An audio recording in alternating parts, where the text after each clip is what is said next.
Exactly. We're right on time. So we're going to go ahead and give everybody an intro here. And as my man lights up the pipe, perfect timing, go ahead and introduce yourself. Good evening. My name is Beckett. I've recently been converted to being an ally of minority people everywhere as an apology for colonialism.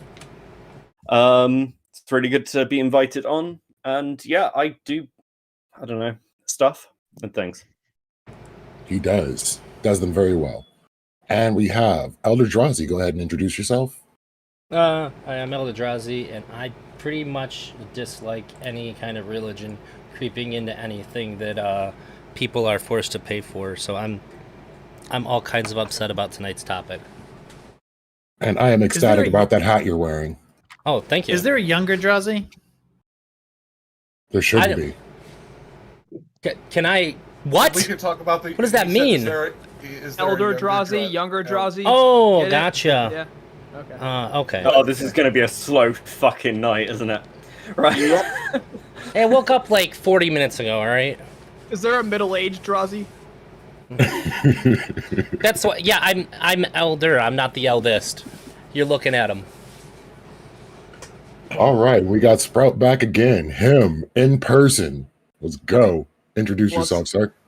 What's up, guys? I'm the Sprouticus. People love to hate me and people hate to love me. They switch their minds all the time.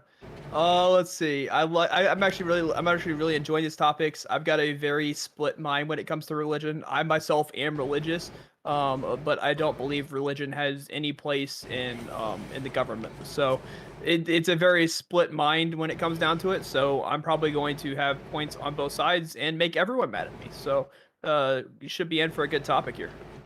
Excellent. And we have Rich. Go ahead and introduce yourself. Yeah, Mike Rich. Same spelling on Twitter as on here. Don't stream or anything, but you can find me there.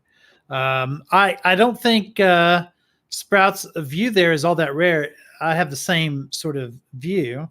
In fact, the word secular is a term that was very common in the Catholic Church before it meant what it means now. Secular just used to mean that you weren't in the church. So if you were like a Catholic who like wasn't a priest or wasn't a monk or something like that, then you were secular. Or even like if you were like a brother, like part of a monastery, but you're a brother instead of a monk, then you were considered secular in many cases.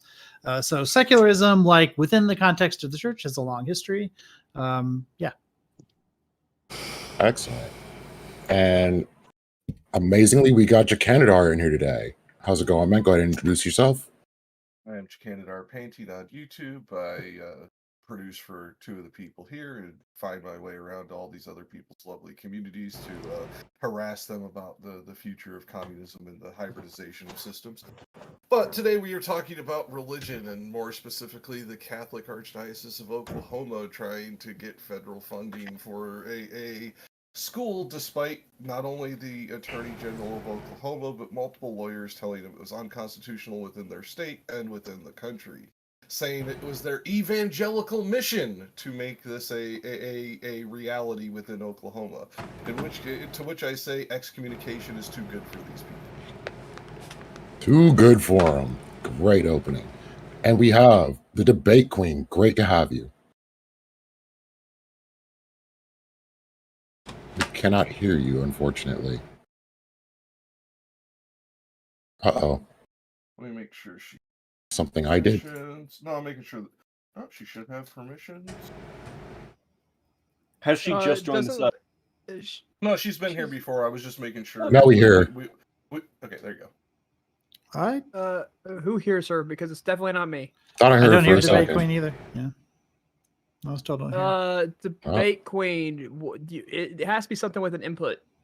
What mic are you using? Because like you're not coming through at all, and you're not muted. Maybe if she screams louder. I don't think that's gonna help. Try it.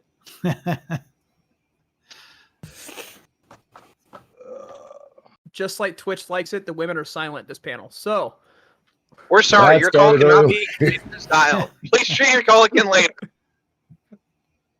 Well, go ahead and check your inputs. I'm going to go ahead and give Ty intro, and then we will get right back to you. So take your time. Ty, go ahead and introduce yourself. Even though we can't Stretch see it your out, beautiful Ty. face. Stretch it. Yeah, fair enough. Hello, everyone. I think you all know who I am. I think there's a lot of people here that aren't familiar with me.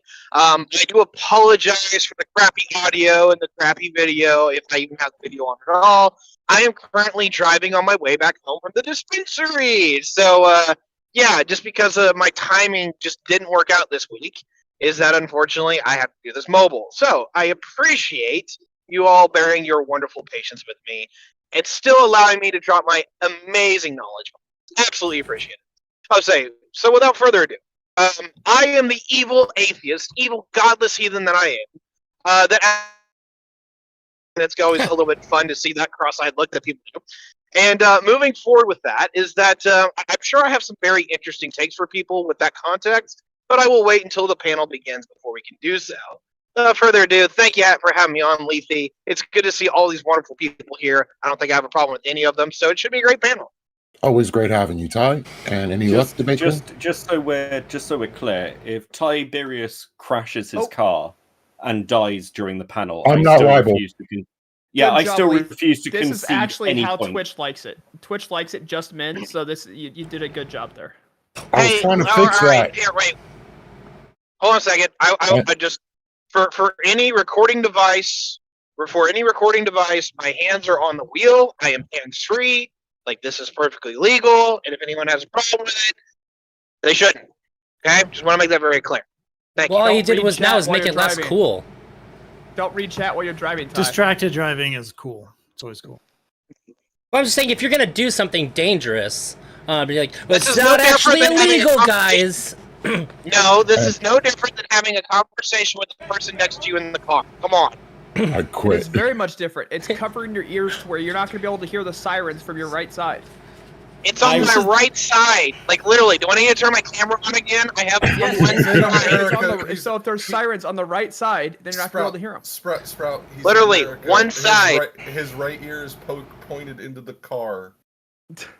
Come on, True. guys! Don't you Oh. remember I'm taking a fucking long around. I'm drive fucking and around. talking to 8 other people in the car about And religion? as always, Hey, I am I your did host, debate with Leafy 8 Water people inside Kai. of a car is Let's do this absolutely thing. not distracted. Based on some of the stories I have heard out of Sprout, I am guessing this is probably the least version of distracted driving he has in his history. Oh yeah. That's minimum. I texted and drove while driving a manual transmission. Like that's How the hell?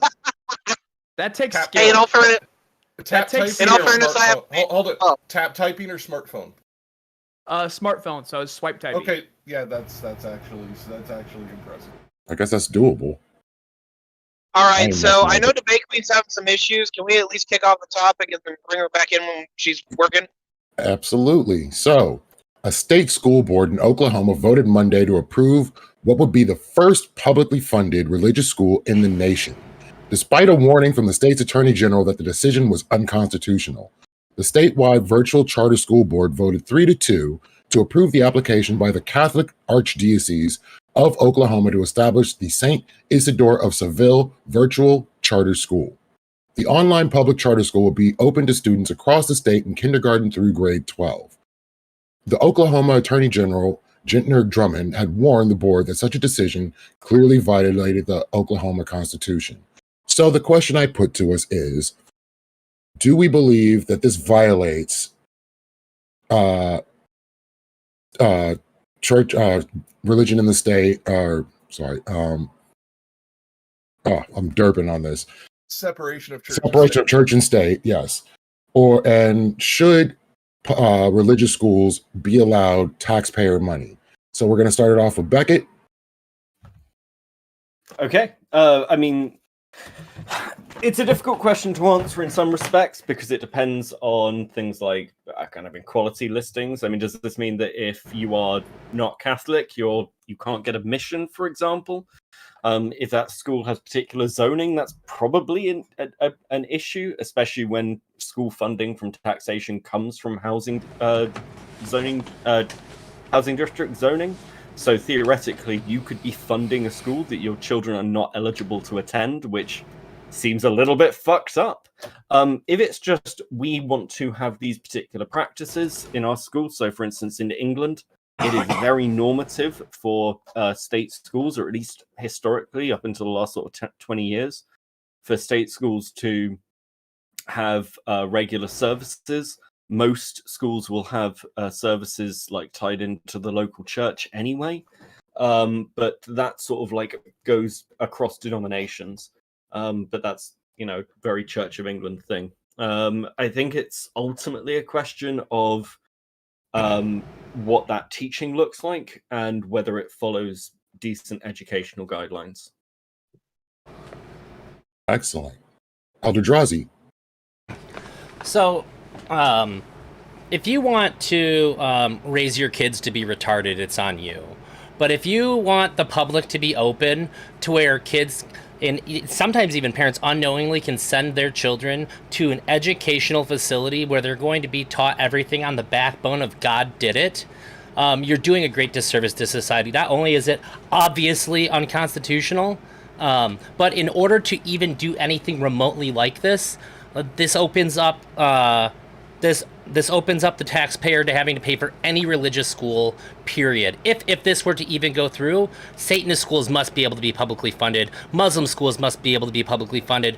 There are very specific rules that the government must follow. Any government-funded institution has to follow, and one of them is that they cannot favor any religion over another. So if you're going to have a Catholic school, let's see them Satanist schools, let's see them Muslim schools, let's see these Hindi schools as well. But also, don't fucking do any of it, because it's supposed to be a place of learning, not a place to brainwash kids and indoctrinate them into believing unjustifiable things. Spicy. All right, Sprout, where do you stand on this? The very important part of this is, especially this article, is the AG says that this clearly violates Oklahoma law and its constitution, which he is correct. It does violate Oklahoma law. Section 2-5, it says public money or property used for sectarian purposes. No public money or property shall ever be appropriated, applied, donated, or used directly or indirectly for the use, benefit, or support of any sect, church, denomination, or system of religion, or the use, benefit, or support of any priest, preacher, minister, or the religious teacher, or dignitary, or sectarian institution as such. So it clearly is a violation of Section 2-5 of the Oklahoma Constitution. However, as many people would think, as people would commonly misbelieve, it is not in violation of the United States Constitution. It's total. The United States Constitution says Congress shall make no law respecting an establishment of religion or prohibiting the free exercise thereof. So in this point, there was no law made. There was nothing made. Oklahoma's constitution it is violated through Oklahoma's constitution. However, I do agree with Oklahoma's constitution. I think that the public should not pay for private religious schools in which one thought process is taught above all else. So I do truly believe that Oklahoma's courts need to overturn this. This school should not be receiving public funding, and they should be able to work off funding that they get from tithes and get from donations for other churches. Excellent. Rich. Yeah, so it is true that this goes against Oklahoma's constitution, but sadly in Oklahoma, it only requires a majority vote by the legislature to amend the constitution. So if that becomes a problem in their court system, I'm sure that the Republicans will be able to flip that if that's the direction that has to take. But the larger problem is that it violates the United States Constitution, and that one is not so easy to amend.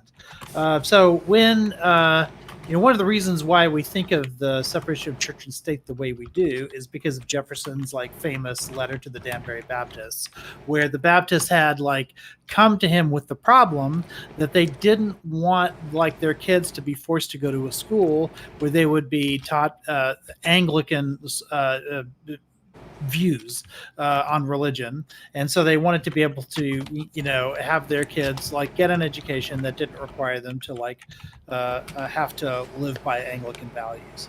And so the whole reason of the wall of separation, as Jefferson put it, was to make it so that you can't have any particular religious view taught to you or put over you.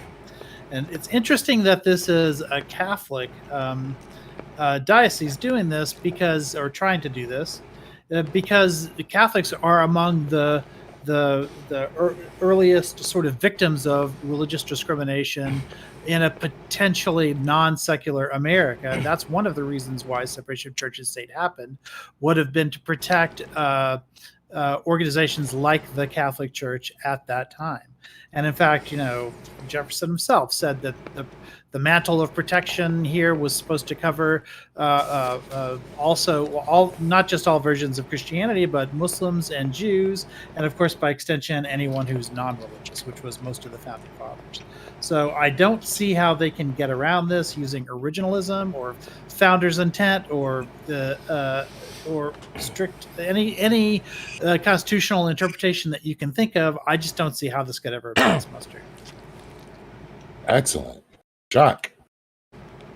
Okay, so to prove this, to what Rich was saying, that yes, it was technically unconstitutional up until June of last year, when Carnan versus Maxwell, I think is the name of the case, went through, or Karkin and Macon. The Supreme Court ruled against Maine's exclusion of any sectarian school and ruled that it violated the First Amendment. So, there's a 3-page dissenting opinion by Sotomayor about the dismantling of the segregation between church and state, and but this doesn't affect the whole country. This only affects Maine. So, mind you that this is still actually a singular state issue thus far. But no, it is a violation of the First Amendment. It has been for over 200 years. Yet now, with this new Supreme Court, they're trying to make sure that's not the case without a constitutional amendment to make it so. Because they know they could not in any way, shape, or form achieve the votes necessary at a constitutional convention necessary to get the amendment passed. This is them trying to loophole the legal process to get the bypassing 2 centuries of law. Excellent. And I just put the Supreme Court decision in the live closed chat if anybody wants to read through. Still doing openers, Sprout. I know. I'm putting my name on the list for afterwards. Oh, you got it. Awesome. So, and Debate Queen. And you can also do your intro right now if you'd like to. Assalamu alaikum. Hello. Thanks Alaikum salam. for having me. I'm a debate queen. You can follow me on all social medias as such, and I'm actually streaming live right now. Mostly stream this panels on Wednesdays and Thursdays, and then mostly Fortnite every other night. And I don't agree that there should be funding public monies for religious schools. And I was hearing someone else say, if they're gonna do that, then fund the Muslim schools, fund the the Jewish schools, and fund the Hindu schools, and fund all the schools. Then if you're going to do that, but the Constitution is very clear on its facts of separation between church and state, and it needs to stay as such. Okay, thank you. I was for actually that. saying they have to. By law, if a government endorses any religion, they have to endorse them all equally. Yeah, that is actually the reading of the law, Debate Queen. If they do one, they have to do all. Can we just get through the? Can we get through the openings? Is that cool? We can clarify later. Thanks. And then we got Tiberius. All right, comms check. Just making sure. Can everyone hear me? Yes. Okay, No. fantastic. Sorry, I just my connection might just cut out in a minute. I don't know here in nowhere, Illinois. So, without further ado, I have way too much to say about this, so I'll TLDR this. First thing is everything that Sprout said. Just copy and paste because I'm with them on 90%. So going forward from there, separation of church and state, there is a point there, but I think a lot of people override that point to where they're like, oh, the government should not touch religion, it should not be involved in it, and that's just horseshit. All right, religion is part of literally social and structured communities. What it is in there is that the state should not be used to bludgeon the living crap at everybody when it comes to religion. That's why we don't want Catholics fighting with Protestants over, like, you know, how people should be baptized. But make a long story short here, I'm fine with like having schools that are religious in nature being publicly funded. Mind you that pretty much the entirety of what used to be the public education system was religious, was run by the church, and was only taken over within the last century. Right? This is not abnormal. It actually would be kind of a revert to the norm. And that being said, I'm not openly encouraging the like full reversion of that. What I am saying is this. I do believe that religion is important to people. I believe it develops a sense of community. And if particular educational systems that have like education plus Christianity or Islam or whatever the hell it is wants to petition for state funds, I think they should be able to. Because we have a lot of things that are extracurricular beyond just the normal fact of education. And to close this all out, remind you that pretty much every school in every state has to follow the state set curriculum. So no matter how much you want to say, I don't like evolution, if your state curriculum says you have to teach evolution, particularly when you get public funds, you're teaching evolution. So making this all short and simple, I think this is completely overblown. I think this is just part of the secular hate crowd of just absolutely hating on anything and all things religion, which is completely unwarranted. And if we treat this as a more mundane, rational thing, I think this is completely on the pale of just any other, you know, institution asking for public funds to support what they're wanting. Excellent. So I'm going to go ahead and open. Well, first, Debate Queen, since we're on religion, is it cool if I post food pics with pork in your channel? Yeah, why not? It's Just making sure. And I eat bacon, so bacon is the shit. But you Love know, having you here. Great. I eat bacon and ham, so you can post those pork chops and all that shit. That's fine. All right, so let's open this up. Anybody? Go ahead. Well, Sprout Hold on, wanted first. Hold on, Sprout, before you go. It's quick. Call dibs. No, it's just a quick thing. No, everyone on Twitch knows you fucked over dibs. I'm just saying, everyone Quarter knows roll. you fucked over dibs. Yeah, dibs don't matter. I'm just pointing out a point of fact that it was not only their state attorney general, but 3 federal lawyers they went to that also said it was unconstitutional before they went forward with this. Okay. Just a point of fact. Okay, so first off, the idea that this is unconstitutional underneath the United States Constitution is just categorically false. It's not unconstitutional for the state of Oklahoma to do this.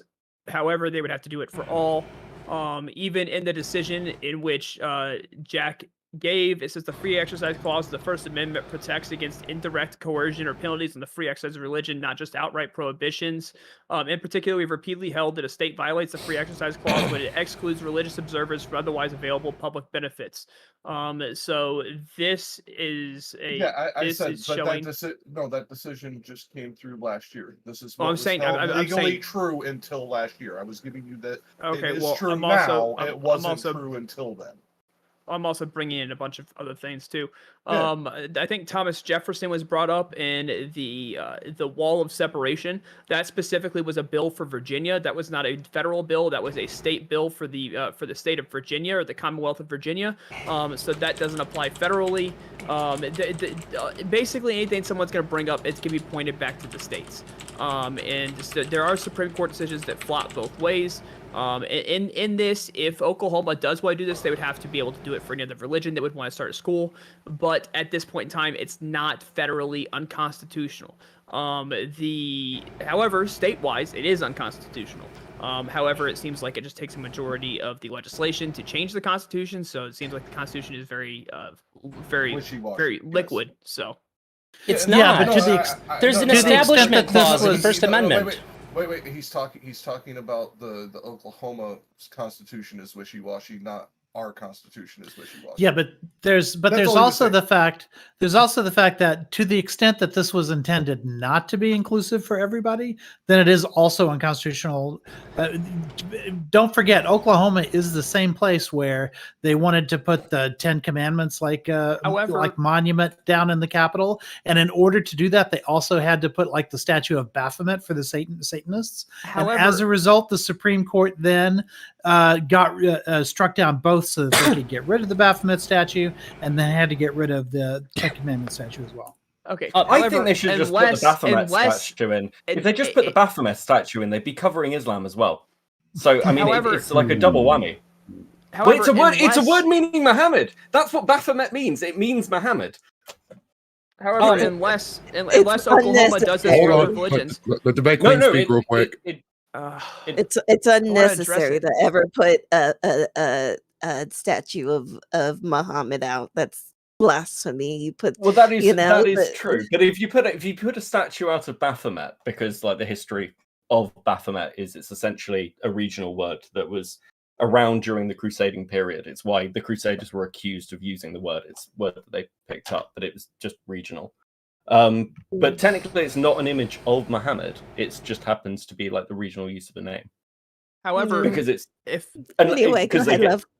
it's not federally unconstitutional if the Oklahoma decides to do this for other religions as well. If they decide to create if they're virtual charter schools for other religions as well, it is not federally unconstitutional. There's nothing federally unconstitutional about that because each and every religion is being treated fairly. The establishment clause is Congress shall make no law respecting an establishment of religion. It's a law to undo this would be a law respecting the establishment of religion. It's saying that religions can't apply for federal money has already been before the Supreme Court. The idea that they can't apply for money is against the Constitution to where churches are allowed to apply for money. This was done with, I think it was rubber. They wanted to replace mulch with like the rubber version of it for fucking playgrounds. And churches started to apply for it. They got denied because they were a church. Went to the Supreme Court. Supreme Court said no, the church was correct. So there's an it's establishment incorrect, clause but to the that's First because- Amendment that prevents Yes, schools The from. reason they're able to apply is they met the other criteria of being an accredited school, which is something that every school still has to meet to get federal Right. funding. So they can't be taken. They met all the requirements. The only reason they got denied was because they were a religious school. Yeah, So the reason- just being they weren't a religious public is not school. Okay. But that's the Again, problem public here. School or non-public school, it doesn't. Public school or non-public school, it doesn't really matter. If It does a state is matter. wanting to, no, it does not. If a state is wanting to provide that funding to any public school of any religion, then yes. No, they can't. as long There's as it an meets the establishment requirements of clause religion in or the not. First Amendment. But they're not. You're Give it- operating give it under to the me. premise. Give it to me. You're Give it to operating me. under the What's the premise that clause? it's Give me the clause. there's nothing in the Constitution. Under the Give me the Establishment clause. Clause of the First Amendment, and in line with U.S. Supreme Court rulings, public schools may not impose prayer or other religious practices on students, even if students are not required to participate. The first, Where is this? The first religion clause. It's Section A. Okay, 1 second. Let me pull up the Constitution so we can go over this because it's not unconstitutional of the state to do this.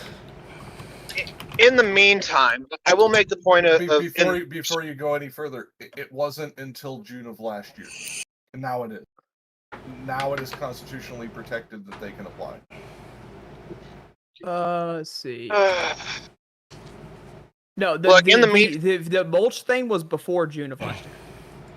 Yeah, I'm I'm saying fairly that sure. that was fine because it wasn't a public school. So they're a school and they can apply for things that schools can apply for, but a religious school cannot be publicly funded, period. They can apply for things. Look, in the meantime, look, I want to just hit this real quick.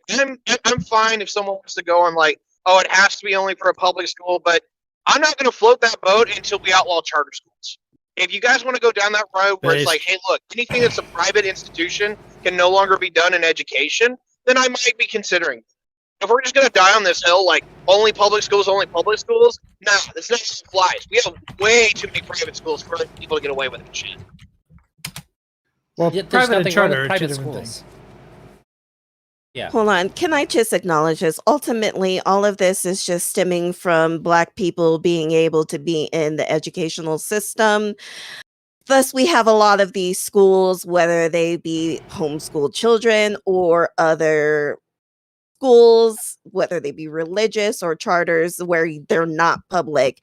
It was all just a bid to make sure that they were not able to be around Black children. So I think that we also need to acknowledge the systemic history of this as well.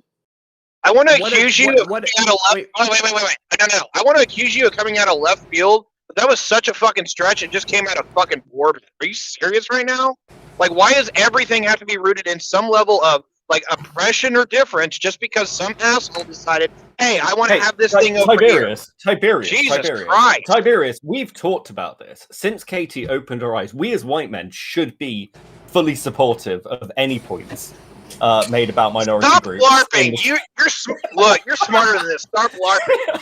Look, what do you want me to say? It's an argument about the fucking Constitution with a British guy. I don't fucking care. You all should have stayed under the royal family, as far as I'm fucking concerned. Hey, Are you look, kidding me? look. Hey, listen, look, listen, Beckett. We haven't cared what you've had to say since He called him 1776. So moving forward, fuck right off. moving We came over forward. and So burnt the White House Drazi, down, motherfucker. hey, we haven't cared what you've had to say since 1776. So moving forward, Drazi. The Amendment 1 of freedom of religion has no sections. What amendment are you referring to that has a section? Oh, fuck me. Come on. What amendment? The religion. Anyways, let me address this. Why we must address this? Because it is baked into Americana. Like there's no getting around it. And if you don't understand the history of how the fuck we got here, then paying attention to selective history does not do you good for the common good of society. I openly reject this. This is not something that's just baked in, where it's just endemic in every single system that we have.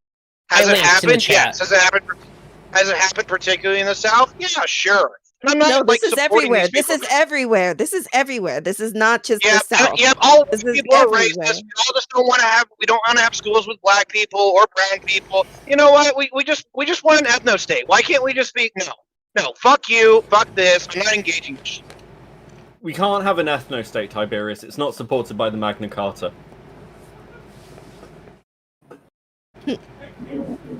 Dead. Part of the Magna Carta. Dead. I So can't. dead. What do you want from me? Look, listen. Drazi, did you find the If you section? guys seriously, if you I linked it in seriously want chat. to debate like Or chat. constitutional things, again, some of us just don't care. The point is, this funding has gone through. They can change the laws around the stuff in the district we're talking about apparently anyway.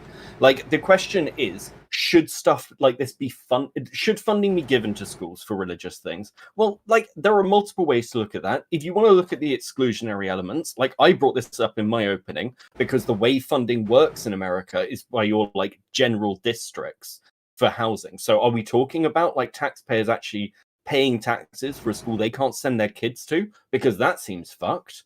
But if we're talking about like whether people can go to a religious school or whether a school should be completely divorced from religion, ultimately, like you're always going to have certain cultural inputs by the district anyway, because of where people live is going to have an influence on the teaching, culture, education, and community there within. And the truth is, many people in this fucking school have had some sort of religious upbringing or experience. That doesn't necessarily lead to like a particular religious outcome. And one thing that is actually a little undeniable is, generally speaking, faith-based schools, like when they're well funded, tend to deliver like quite rigorous education, and that's been tracked quite well in like Europe for a lot of those schools. There are outside examples, like you get like little districts that are cut off in bubbles, so you can see that in some sort of fringe sects of certain religions. But generally speaking, if the kids are getting a good education, but they have to, I don't know, say a prayer every morning when they meet, what fucking difference does it make? Does it, like, as long as they're learning the same things, does anyone actually care? I care. Are you kidding me? Why?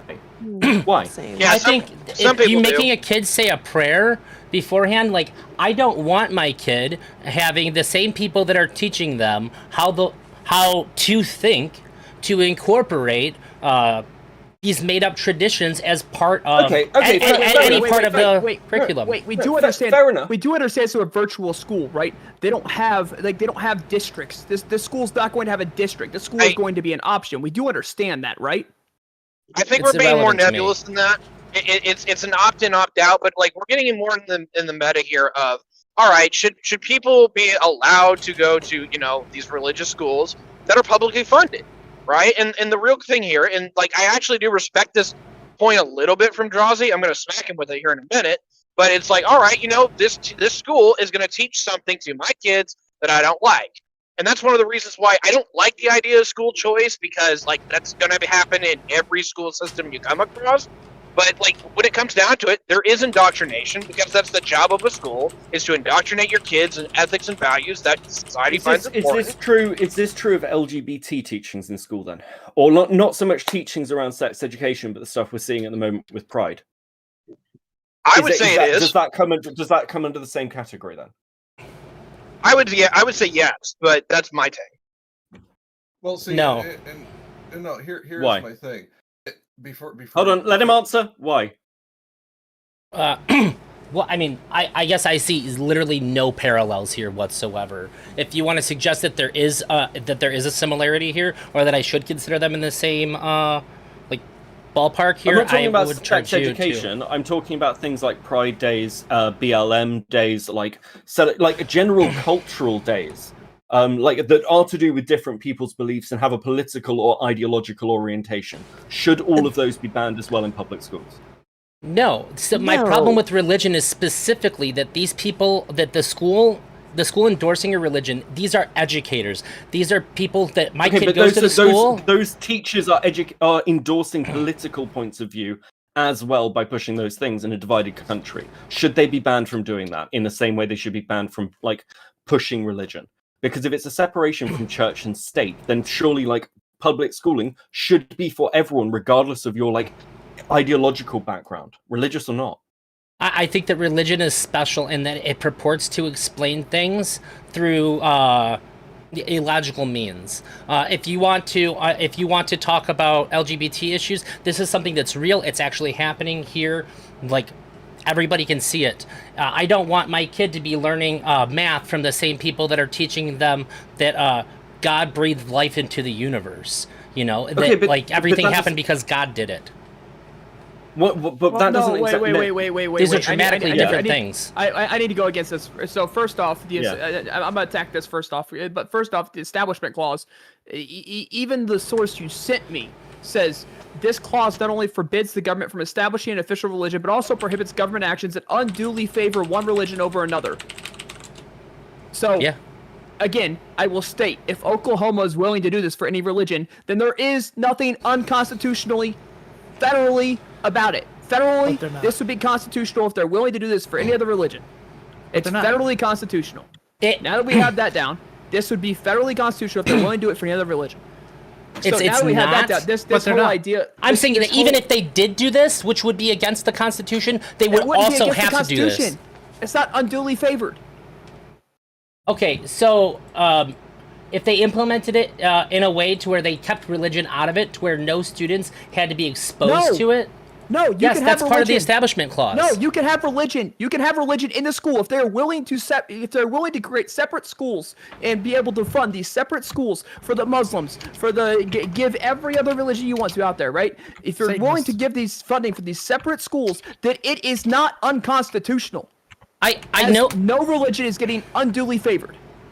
but if there's only a Catholic school, there is, but also in that publicly funded school, they also have to allow for other religious ideologies to have the same amount of so like if I went to this school, I would also be allowed to say like a satanic prayer at this school. This has to be allowed under the law. Yes. You'd But be allowed you know to they say won't satanic allow it. I prayer, don't- but you'd yeah, also I be don't allowed think to be that's kicked a- out by the industry. You'd No, also be they I allowed can to can't be kick me out categorically for it. reject all this.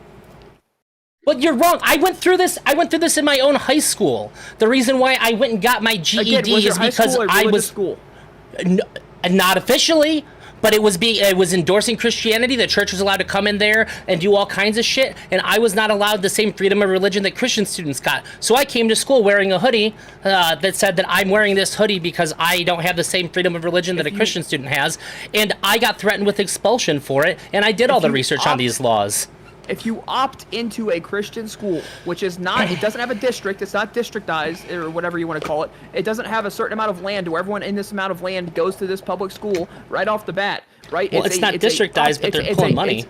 It's a opt-in school, right? And if they're willing to make an opt-in school for each and every other religion, then at that point, the people will be able to decide if they want their kid to go to the public option or the religious option, and then the religious option, what religious option. It is not unduly favored.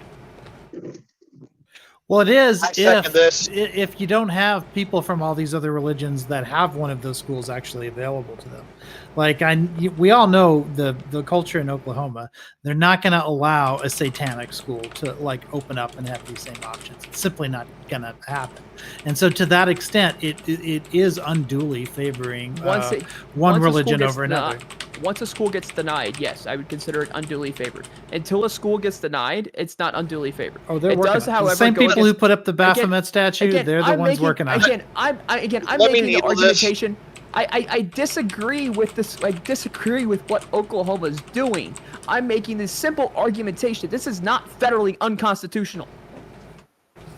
And you can't say it is because no one's been able to point it out. It's not unduly favored. Did you get the link? Wait.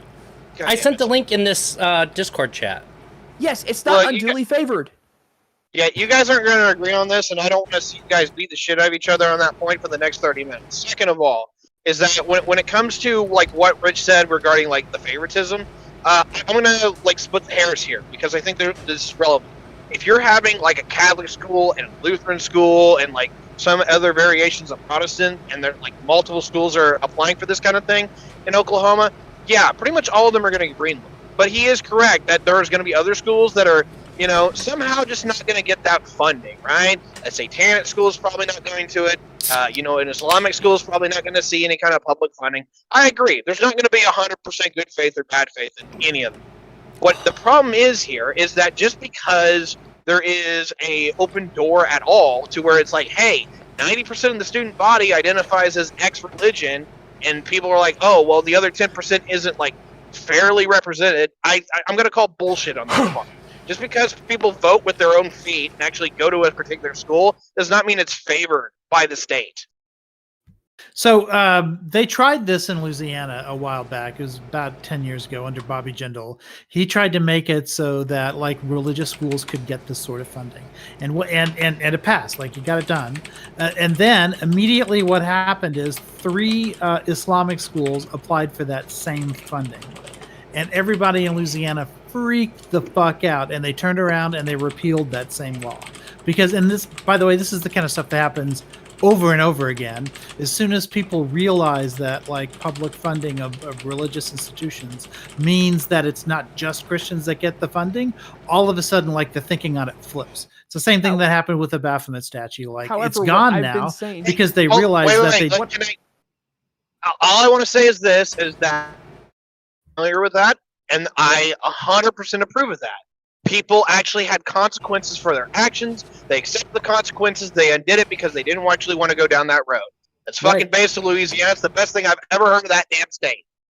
Yeah, I suspect that the same thing will happen in Oklahoma.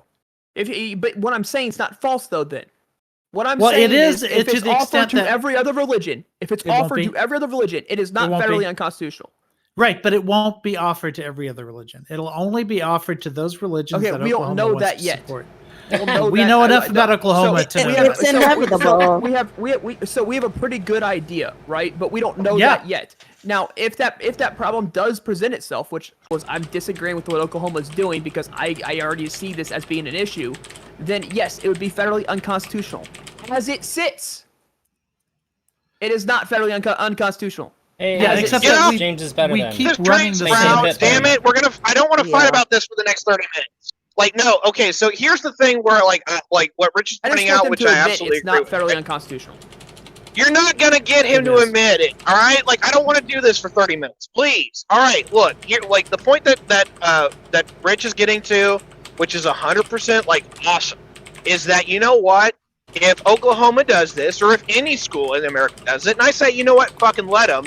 The moment a state shows that they have an implicit bias to where they actively say, no, I'm actually not going to fund that Islamic school or that Satanist school or whatever, you're going to get sued. And it's going to go to court, and they're going to lose. And I'm fine with that. Because if people actually say, I have this virtue, or I have this principle, or I have this value, and don't follow through with it, then they should accept the consequences. It's almost like Christianity actually teaches that.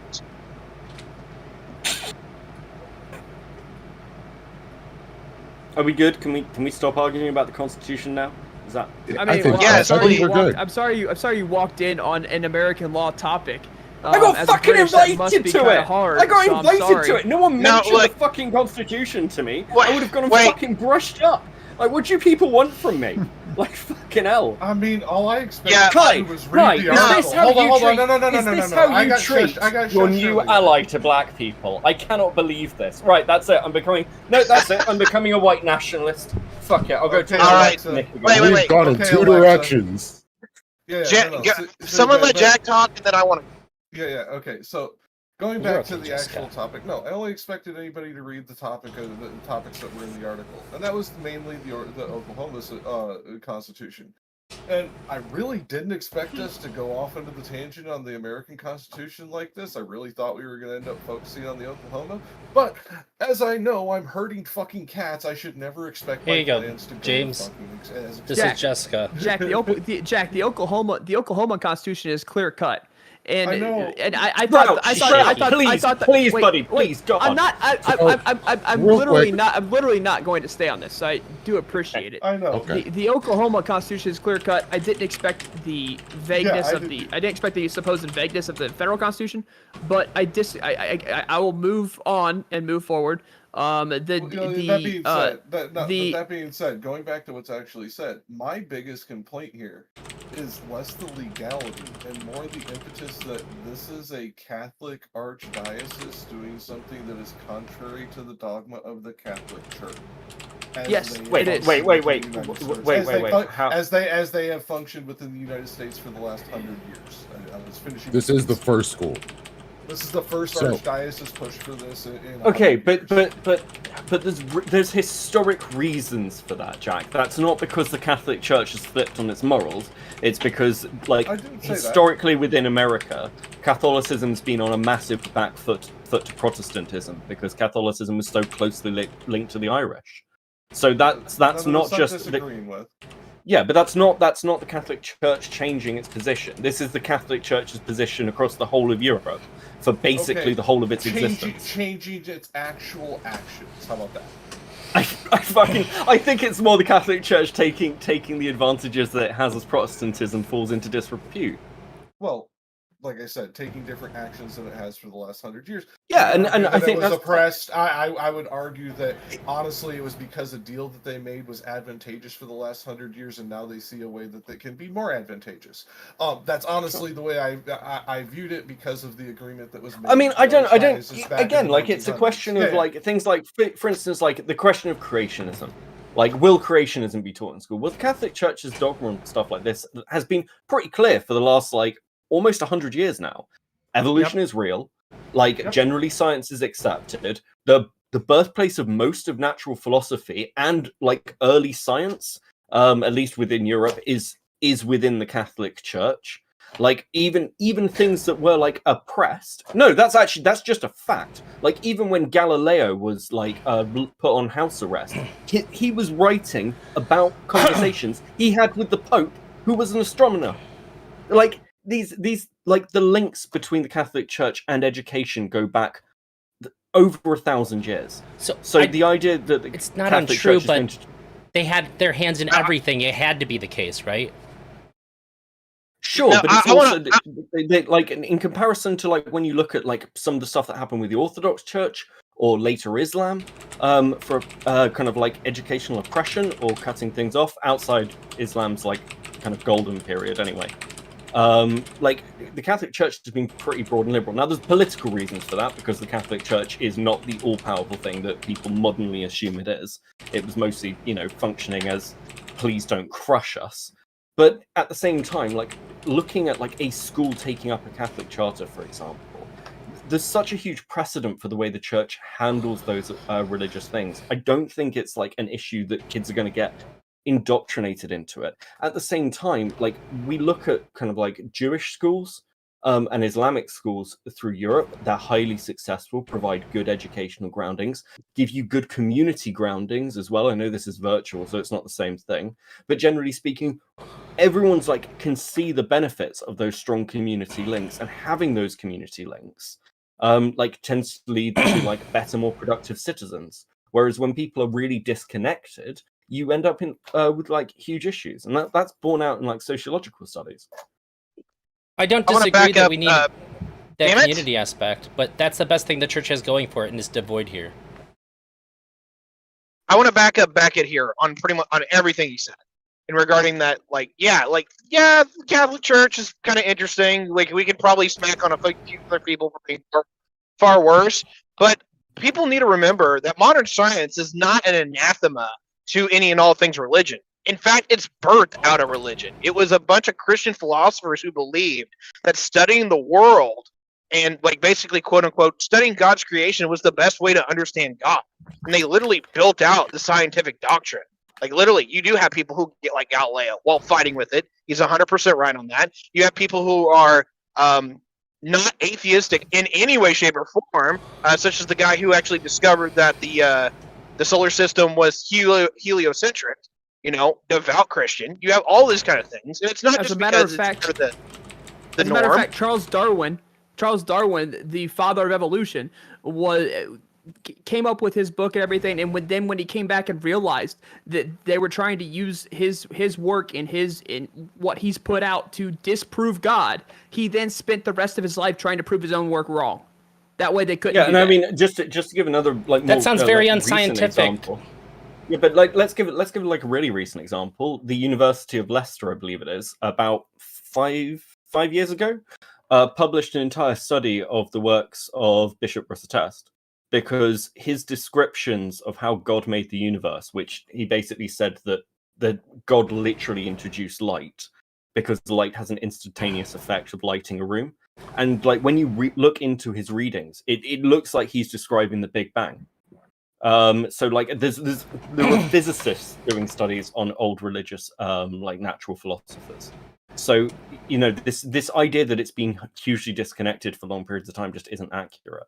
The idea I mean, that sometimes people use religion, they start off from a religious basis and they work backwards to try to incorporate science into religion, is not the same as saying that like religion is something that encourages the proper kinds of scientific thinking that we would speak of when we talk about scientific thinking. It's just that some people can't deny science because there's something that our brain tells us when things don't make sense. And so I think it's good that they're at least still seeking that out, but I just think that it's happening despite the religion, and it has to fit in with the framework of it. So to keep this conversation moving in this direction, I don't know how many people here have been in a Christian school or a religious school. A lot of those students end up with disparate scores in many different subjects when compared to their public school counterparts. And at this point, the pandemic wiped out at least 2 years worth of math and other subjects knowledge from kids. To keep in mind that also a lot of these kids don't learn evolution or a lot of basic science. So is this the direction that we want our taxpayers to be paying for? No, I don't think taxpayers should pay. I don't think taxpayers should pay for religious schools. I don't think they should pay for private schools. I think that they should just pay for publicly funded schools that are districtized and are there for the public. I don't think that charter schools should. I don't think charter schools should be publicly funded. I think the literally only publicly funded schools we should have are the ones that are just districtized. So when it comes down to that, no, I don't think that the state should be paying for any religious school, because if a religious school is districtized, then it is very clearly a violation of the First Amendment. I'd Agreed. argue Okay, it doesn't really make. I'd argue it doesn't really make much difference. I mean, seeing the state of American education, fucking does it matter where the money's going? It doesn't seem to make any difference overall. I mean, you've got some of the lowest reading and like mathematics scores anywhere in the developed world. Does it matter? Shots fired. All right, so Accurate okay, shots. so yeah. Hey, look, I'm not pushing it there. That being said, y'all cheat and you literally just throw your scores in from like your top 30%. So come at me when you guys actually report, the I'm full load. British. Our working class don't matter. What are you talking about? Exactly my point, you bastard. Anyway, What are going you on. again? Are you working class? Who, me? Yeah. God, no. Uh-huh. All right, look, just to finish this up real quick, though, to answer Leafy's question. All right, so I've seen a lot of different like claims about like how good or how bad like religious schools are versus like public schools, and I've seen some erroneous data that makes me throw up a question mark or two. But more often than not, you actually put them, peer to peer. Religious schools do better, and remind you that like people are like, oh, they're not teaching evolution or whatever. That's 99% of that is horse shit. Because again, every school within any particular state has to honor that state's like curriculum that is set out. You can add on to that, but you have to at least meet those minimum requirements. And anytime they don't, they tend to get sued by their own state AGs. And that happens all the time, particularly in this state called Texas, which has been trying to make it where Jesus is the best friend of a velociraptor. I don't know why they keep doing this shit. It's never worked out for them. It's not going to work out for them. But let's stop acting like this is the norm. This shit gets struck down all the time. These kids are not being taught a bunch of voodoo nonsense. They're being taught in the same way that most of us were taught, whether we went to a public school or a private school or whether we went to, something that was a little bit more religious leaning. Like, our education system just isn't that diverse. And you know what? Beckett's right. It does kind of suck. To be fair, Texas's AG would never like file that lawsuit. He's the worst AG in the country. Do you know what? Actually, talking about education itself in the US, can we move on to the second topic? Because I think part of the conversation there would push towards it anyway. Wait a second. We're just gonna move on. Or to at the least second topic? or We're at just least gonna, we're just gonna call incorporate it it. cut. Yeah, I have a Or at huge least issue with what incorporate Tiberius it. just This would be said. the I wanna first time talk- we've ever done that. I'm interested in incorporating the second topic into the I don't first know. topic. If nobody, Because I think show of hands for that, and we'll do it. It'll be the first It's time gonna we've blur done the it. two. It's gonna blur the two. We're gonna end up way off track. I'm Well, fine with as it, Sprout but I mentioned about just want to respond to 1776. Tiberius. We've already done that. That was a joke. And second off, talking about the First Amendment was not way off track. This article includes the U.S. Constitution. Scroll down to the statement of American United for separation of church and state, denounce the board's approval, and read their statement. It does mention the U.S. Constitution as well as the Oklahoma Constitution. The constitutional arguments were fine. They were valid. They were in the article. These are very valid arguments to have. Unfortunately, Jakandar just doesn't appreciate the finer things in life. It doesn't appreciate the finer arguments. I think that it might just go over his head a little bit. So I do apologize for it going over your head, but they are valid arguments. I mean, I retract my statement. I agree with Sprout. And in the spirit of that, I would like to start a debate on Saint Isidore, who is also in the article, and therefore a valid topic of discussion. How's that? Do you want to talk about that? I've been rating popes. The name of the school versus the backing of what someone's using to say it's not good. It is in the article. You disgust me, you fucking heretic. I don't know anything about that. Well, I didn't come prepared. I didn't know anything about that. So if you want to debate somebody else on that, that's fine. I don't know anything about it. You didn't come prepared. He didn't read the article? It's almost like that wouldn't have been the topic of the conversation. That wouldn't even be the applied topic of the conversation. So you might not have read up on it. I can't imagine how that would feel. Yeah, right, okay. This big fine. Brit energy, let's go. You want to talk about Fort Hood?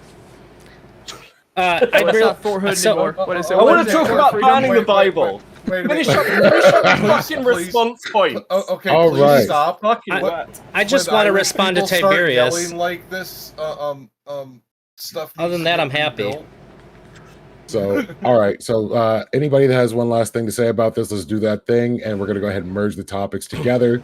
Elder Drazi, you had something to say, or were you saying Tiberius? Tiberius is saying that these schools aren't teaching anything that's like crazy because they all have to follow the curriculum. I would argue that saying that God impregnated Mary and had a son so that he could be brutalized on a cross so that God can be like, okay, we're chill now. I'd say that's pretty fucking insane to tell the children. I think that it damages children's ability to think objectively in the world. And a lot of other things in the Bible, like people living to be hundreds of years old, like almost like 1,000 years old, talking snakes, magic gardens, and fruits, all this shit. It just retards children. It sets up their brain in a way to not think critically with reflection to how the world actually operates, and it's bad for you. And I think that if somebody wants to detach themselves from these ideas, it is extremely difficult to do when you're a child. I'm not an atheist, Lisa, actually. I'm just a staunch agnostic. I think it's very important to say that you can't know. And when you're teaching children something, you're teaching them to know things. Are you really arguing about the importance of truth and reality as a Mr. Girl fan? I'm just trying to clarify. God damn it. Yes. Okay. So can I say my closing on this topic since we're kind of at that point? Please do. All right. So just kind of replying to what was last said is like, yeah, like, is there fables and fairy tales and all this other shit in religious schools? Yes. Guess what? There's that in just English literature class that we have all the time. No, it does not impair people's ability to understand like what is going on in the universe. Stories that aren't true. Shut the fuck up! I gave you your turn. Now we're gonna give you right?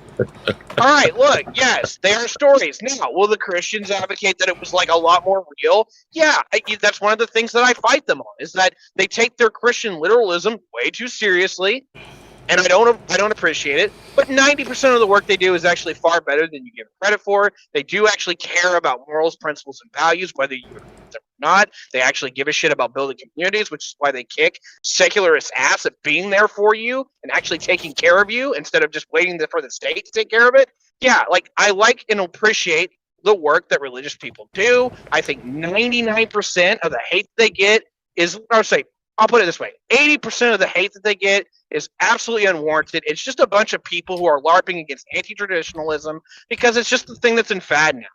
Like, no, I absolutely categorically reject that just telling somebody that these fables, that you can teach them in any other class, because we do teach them in these kind of classes, such as whether we're talking about, like, ancient literature of, what the hell is it? The one where, the oldest story ever. What the hell is his name? It's from Sumeria. Gilgamesh. Shit like this, right? Yeah, Gilgamesh. like ancient fables like Gilgamesh, right? Like shit like that it used to be super religious. Yeah, it used to be like normalized kind of like institutional things.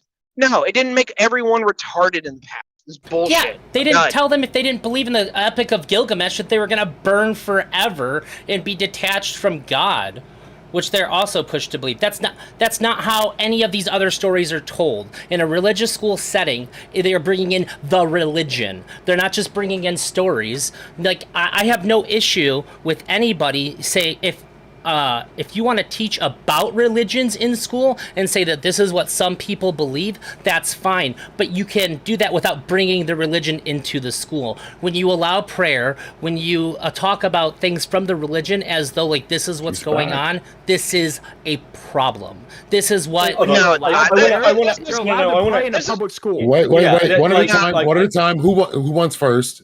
You're allowed to pray in a public school. Okay. Hold on, Sprout. I'll reply to this real quick. All right, yeah. So I'm part of this. Like, look, I don't know why, whether it be left or right, just treats kids like they're just so innocent and so stupid that literally just anything you shove in their head, they just don't, they just process and they're indoctrinated super, super well and they believe everything they hear. They're not the case. Like, kids are super fucking cynical. They don't believe in 90% of the shit you tell them. They're usually assholes unless you like put a lot of discipline in them. Like, I absolutely and categorically reject this. Like, it's really hard to indoctrinate kids. You can do it, but you got to put a lot of fucking effort into it. And as bad as indoctrination as Christians can do, Muslims can do, Hindus can do. I'm actually seriously concerned about just the general indoctrination we put into people that we're going to reject in 100 years on just the normal things that we take in our day-to-day lives. Why would you be worried when kids aren't able to be indoctrinated unless you work really, really hard to do it? Kids believe Yeah. everything. They still Yeah, fucking kids- believe Santa Claus. Yeah, if I grew up as a parent and told my kid 2 + 2 = 5, when the kid goes to school and the teacher asks them what 2 + 2 equals, they're gonna tell the teacher 5. Not factually accurate, but it's what they believe. Now, moving forward with this, like I don't get this, Drazi. Like I don't fucking understand this. Like prayer is allowed in public school. You do understand that, right? It just can't be endorsed by the school. My problem is that people that are supposed to be teaching kids are looking to them as the curators of knowledge. And when a curator of knowledge speaks on these things, they are the people who are informing the children. The children are aware of these people that are informing them. But you could ask on your how to teacher to learn. pray with you. You do understand that, right? You could ask your teacher to pray with you. There's a time and a place. Now, if this is like a lunch group, if this is an after school group in a public school that has Christian club or whatever, or Jewish club or whatever, then that's fine. You are making a conscious choice to go there and join and possibly pray. But that Right. again is not endorsed by the Almost school like- in general. Right. It's not endorsed. But No, what I'm saying, that- what he said, that is what he said was where prayer is allowed. Prayer is allowed in public schools, and I'm allowed to ask a coach. I'm allowed to ask a teacher. I'm allowed to ask a facility member. I'm allowed to ask anyone I want to at the church. I mean, at the school to pray with me. And if they so decide to do so, it doesn't count against them by joining the student that had requested prayer in prayer. I'm fine with that. Federally protected. I'm okay Okay. with you I'm gonna- asking the I'm gonna teacher. I'm not take- okay with the teacher asking you to join them in prayer.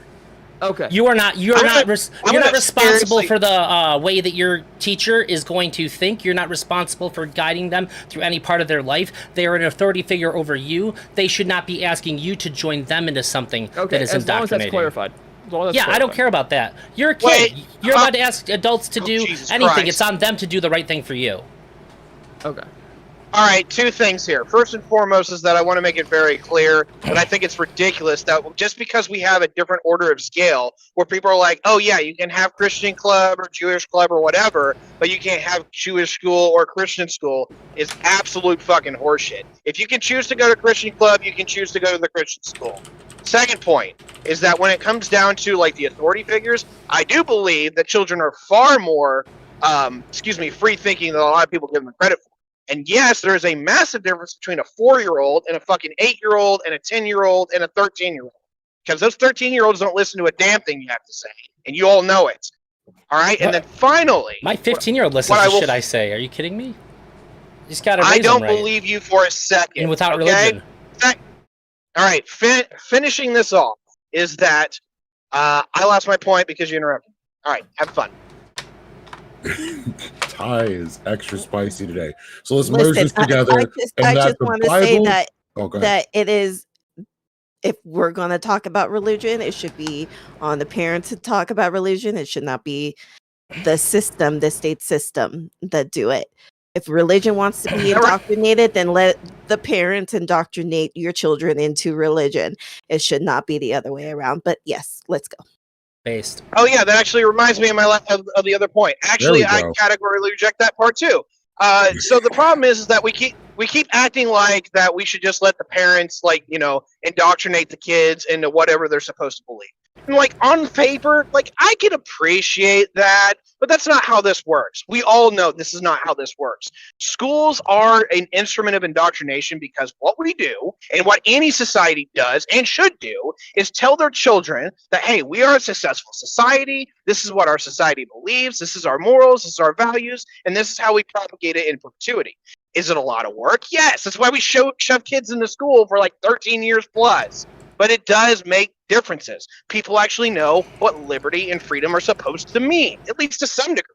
And we do that because we go through an entire education system to actually understanding that. That's why we have literature classes that, teach us about things that happened in the revolution. That's why we have history classes. That's why we have literally government classes. Hey, we have these things. This is what we got from those things, and we move on forward with it. If you don't like the values that certain Christian... Are you saying you support a Plato's Republic style system? Maybe. I'm not 100% sure. Do you want me to explain Plutarch- the Plato's Republic system? I was waiting for it. I don't. Yeah, I don't remember plutocracy off the top of my Okay, head. Sorry. Plato, so like in broad strokes, like Plato's Republic style system is essentially kids are taken away from their parents at a young age and basically indoctrinated into the system, educated properly, and it's basically a way to like just create a whole society as opposed to like having little cultural roots. But like obviously not going to that extreme in the same way that we don't go to the extreme of like utopia when people talk about utopia. But the idea of having like a system where everyone has like a set like state built belief, kind of like the model that like Soviet Russia used or attempted to use anyway. But generally it seems to lead to like greater coherence because parents, well, you know, some parents are really great, some are really shit. And ultimately, like when you get kids really locked off from things, I'd say like actually, you know, it's an interesting point when Drazi's talking about, you know, the damage school can do to kids. But overwhelmingly, it seems that most people are fucked up because of their parents, not because of what school they went to. You know, unless you're like me and ended up at boarding school and had to live there. All right. So, two things. Number one, I overwhelmingly agree with like 90% of what you just said. Like, and like to kind of do this, and this might sound like I'm jumping the shark, but I would argue we already do that. We literally take people's kids away for like what 6, 7, 8 hours a day, so they can go to this public school system and like be educated in whatever things that we all agree on that they Excuse me, should one know, second, and then we one constantly find second. all. Thank you for the raid, Rez. Appreciate it, my dude. I appreciate it. Woo! Woo, Resi Raiders. All right. So anyway, So just to finish, what I'm saying is that like I would argue, yeah, we kind of really do have that right now. And I think everyone's kind of accepted throughout pretty much the entire developed world that that's what you do. You take away the kids for a little bit, you educate them as this, whether it's like based here in America, it's basically just, you know, taxpayer funded health or childcare. But when it comes down to it, is that, yeah, like a state wants to propagate itself. This is how we do it. And the only way we're going to get it to where the parent is more responsible about their kid's education than the state is if we all agree that the state sucks at education and we all respect that, hey, the education system doesn't touch this or this. And let's be very real here. That's not going to fucking happen because it's way too important. Okay, so we're going to move on. Well, not necessarily move on, but merge into the Bible is a gateway drug. The good book is being treated like a bad book in Utah after a parent frustrated by efforts to ban materials from schools convinced a suburban district that some Bible verses were too vulgar or violent for younger children, and the Book of Mormon could be next. How do we feel about the Bible being banned in K through, let's say, 5th grade schools? Is It's this a completely open. We're merging. We're merging. It's open. Right, so with straight that- off so the bat. yes. Oh, no, check. Beckett first. I had my He- fucking he's ready. I had He my was hands ready. up. Hey. You're bitching about dibs earlier. I had my fucking hands up. Shut the fuck up. I had your hand up. Okay, cool. Yeah, I had my hand up. I had the whole fucking I'm thing. respecting Right, it. I didn't see your hand. Good. I was looking at the Good. screen. Good. Quarter roll. Don't make me come over there. Right, okay. So, two things. Firstly, banning books is always fucking bad. Like, I don't care whether we're talking about Edge, or we're talking about, like, fucking Harry Potter, or fucking The Hungry Caterpillar. Ultimately, banning books is the sign of a society that's completely lost its fucking mind, and that bears out on, like, all points in history. But finally, like banning religious books in particular, there's a historic context for this as well, going back to, like, the Middle Ages, like we're talking like sort of like 900s to like 1200s. We saw the banning of multiple philosophical and religious texts, and generally it led to huge amounts of bigotry. And you can see this like through multiple points in history. One of the reasons that most developed countries push for religious education to be taught until up to 16 at least is because, generally speaking, it leads to higher tolerance if you understand what other people believe.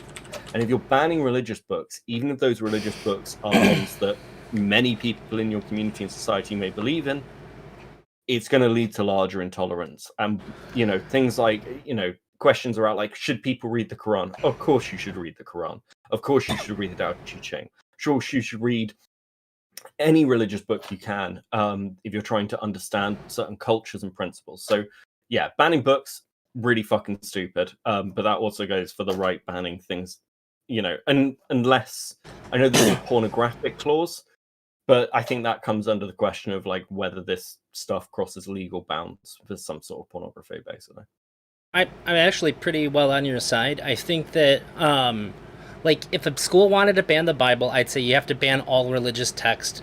You can make the argument that we're here to learn and get an education, so we don't need things that are a distraction. So then I would expect them to uphold that and get rid of any distracting things, no comics or anything like that. However, as soon as somebody says they want to ban the Bible from schools, I'm thinking, okay, well then why? Why are you trying to do that? What are you trying to take away from a kid that wants to have a Bible in school and replace it with? I think this is a huge red flag, like Beckett's saying, and I just don't think that there's any really good faith reason to do that, because no kid's gonna go to a school that isn't pushing religion. Be like, well, I guess I'm gonna check out the Bible from school today. No, the Bible is in schools for kids that want the Bible. It's not being as long as it's not being pushed on them, I don't see it as an issue.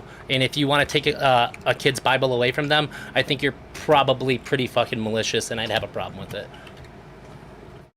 Okay, they're not. First off, they're not taking kids' Bibles away. They're not banning the Bible. The Bible is being moved. The Bible is being removed from the library. For elementary through middle school. The Bible is still in the high school library. It's just being removed from elementary through middle school. Which I somewhat agree with. I think that you shouldn't have religious books inside these libraries. I think that at a certain point, your mind is underdeveloped. When you're in middle school, when you're in elementary school, your mind is underdeveloped to be able to understand these books and a lot of what these books have in them. And so I think that it can go to a lot of misunderstanding if it's tried to be interpreted by yourself, and you just try and read it and interpret it yourself. There can be a lot of misunderstandings and a lot of like negative things that can come from that. I think that they should remove all religious books. And it seems like it was removed based off of violence and what they deemed to be pornographic. Which, I mean, I'm not surprised. If you haven't read the Old Testament, you'll figure out very quickly when you try to read the Old Testament that there is a lot of violence. And if you read forget what that fucking book is, the Song of Solomon. If you read the Song of Solomon, you'll also realize that it's fairly pornographic for someone of that age. So now when you look at that, I think that, I mean, it does follow what their guidelines are. I don't think that they're in the wrong for removing the Bible from their library. However, if a kid has the Bible, it's not like it's contraband. They're not going to just take the Bible from you and be like, oh, that's not allowed here. You don't think that it's weird to remove it once it's been there, though? Like, when I say take a kid's Bible from them, I guess I mean like access to it. It's kind of like saying, like, well, if you were gonna, like, I guess you have to bring your own now. I don't know how comfortable I am with a kid having to be singled out because they're bringing the Bible and they have to carry it around with them to have access to it. I think it's fine to have in there. But, again, you provided a pretty good reason as to why, and I'm sure that you would agree that, like, no other religious text as well. So, like, I think you meet my caveats, but it still just feels a little bit odd to me. I think it's the parents' choice if the kid's going to be religious, not the school's. So it feels like a little oversteppy, but the parent can get their kid a Quran. The parent can get their kid a Bible. So I guess maybe after this I won't speak too much on it, because I have to admit my own bias here. When I was in high school, and I know that's not what they're talking about, but I'm just exposing my bias here, they did have the Bible in my school, and they told me I wasn't allowed to have the Satanic Bible in school, which I was actively reading. I was reading through all of the LaVey books as part of the Satanic religion, and I was told that my book wasn't allowed, but the actual Bible was, and that pissed me off, like, probably more than almost anything else ever has. So I'll try not to be as vocal during this one, because I'm pretty clear biases. It seems to me pretty obvious that what's happening here is there were parents that were taking advantage of rules that were put in there by conservatives who were trying to allow, like, the banning of books for those age groups on a variety of other bases. And so they're sort of taking advantage of that in order to create an unintended consequence, in order to show them that, yeah, if you can ban these kind of books, then you can also ban these kind of books. So my guess, like it's a gamification of the system, just like what Satanists like did in Florida when it came to like passing out religious pamphlets in school or whatever, or like the statue of Baphomet. I think the gamification of the system in that way, it can be a good tool towards making people realize that maybe banning books isn't such a great idea. So like I'm not 100% against like what these parents are trying to do necessarily, although I think that all of those books should be put back into the school system. Okay, so I guess I'm gonna need someone to explain to me, because I was a Christian growing up, and I had a Bible. I had multiple Bibles, so I didn't just have one. And so if you are a Christian growing up, or you go to church, because I know for a matter of fact that my church offered people free Bibles so they didn't have one, and you get this kind of thing, then why would it need to be in the school library? I've never met anyone who checked out the Bible from the school library. I've never met anyone that checked out the Quran from the school library. I never met anyone that checked out any religious text from the school library. I don't understand why it's mandatory it stays in the school library. Met me? You've met me? Like, Yeah, I never checked it Look, out. if you're but I doing went through the Bible. What I'm talking about is within my knowledge, like of high school. Within my knowledge of high school, I never knew anyone to check out any religious books. I never knew anyone to check out the Bible or the Quran or. But what we're talking about with the ban is not what we're talking about with the ban is not the use of these books for personal use for things like prayer. It's in the same way that we're not talking about the banning of liberal books for like personal use realistically. We're like the banning of them is basically as an educational resource. So it's that the school can't stock them within their libraries. And that has knock-on effects for teaching. In the same way that like a teacher may want to use Maus, for example, as a teaching resource on the Holocaust. They're no longer able to do that because that book is banned. So when it comes to like teaching, how do you teach a religious studies class on Christianity without access to the Bible? And does that apply to certain verses? Now, yes, we're talking about like younger grades. But generally speaking, like religious education starts off like fairly young for most courses. And also there's lots of historic context there as well. So it just seems like the classes that you mentioned seem to be high school age classes. I don't know. I went to public school, and I'm assuming the rules will be different in private school because, well, I know the rules will be different in private school because the school corporation is the one that did this.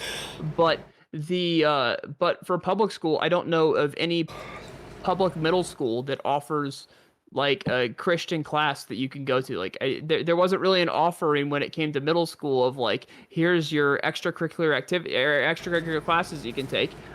Feel free to take this religious course. Wait, hold on. Yeah, religious courses aren't a thing in America in schools unless you go to like religious studies. We do not do religious studies in public schools. Like, you have to go to college for that, or you have to go to a religious school that may do history about religion. Yeah, there's not courses, but I took there was like a section in a school that I went to where I was just getting like a couple extra credits at the school, but they did a video on the history of the world's religions, and I dipped into there. It's not a whole course, but they can show things about religions.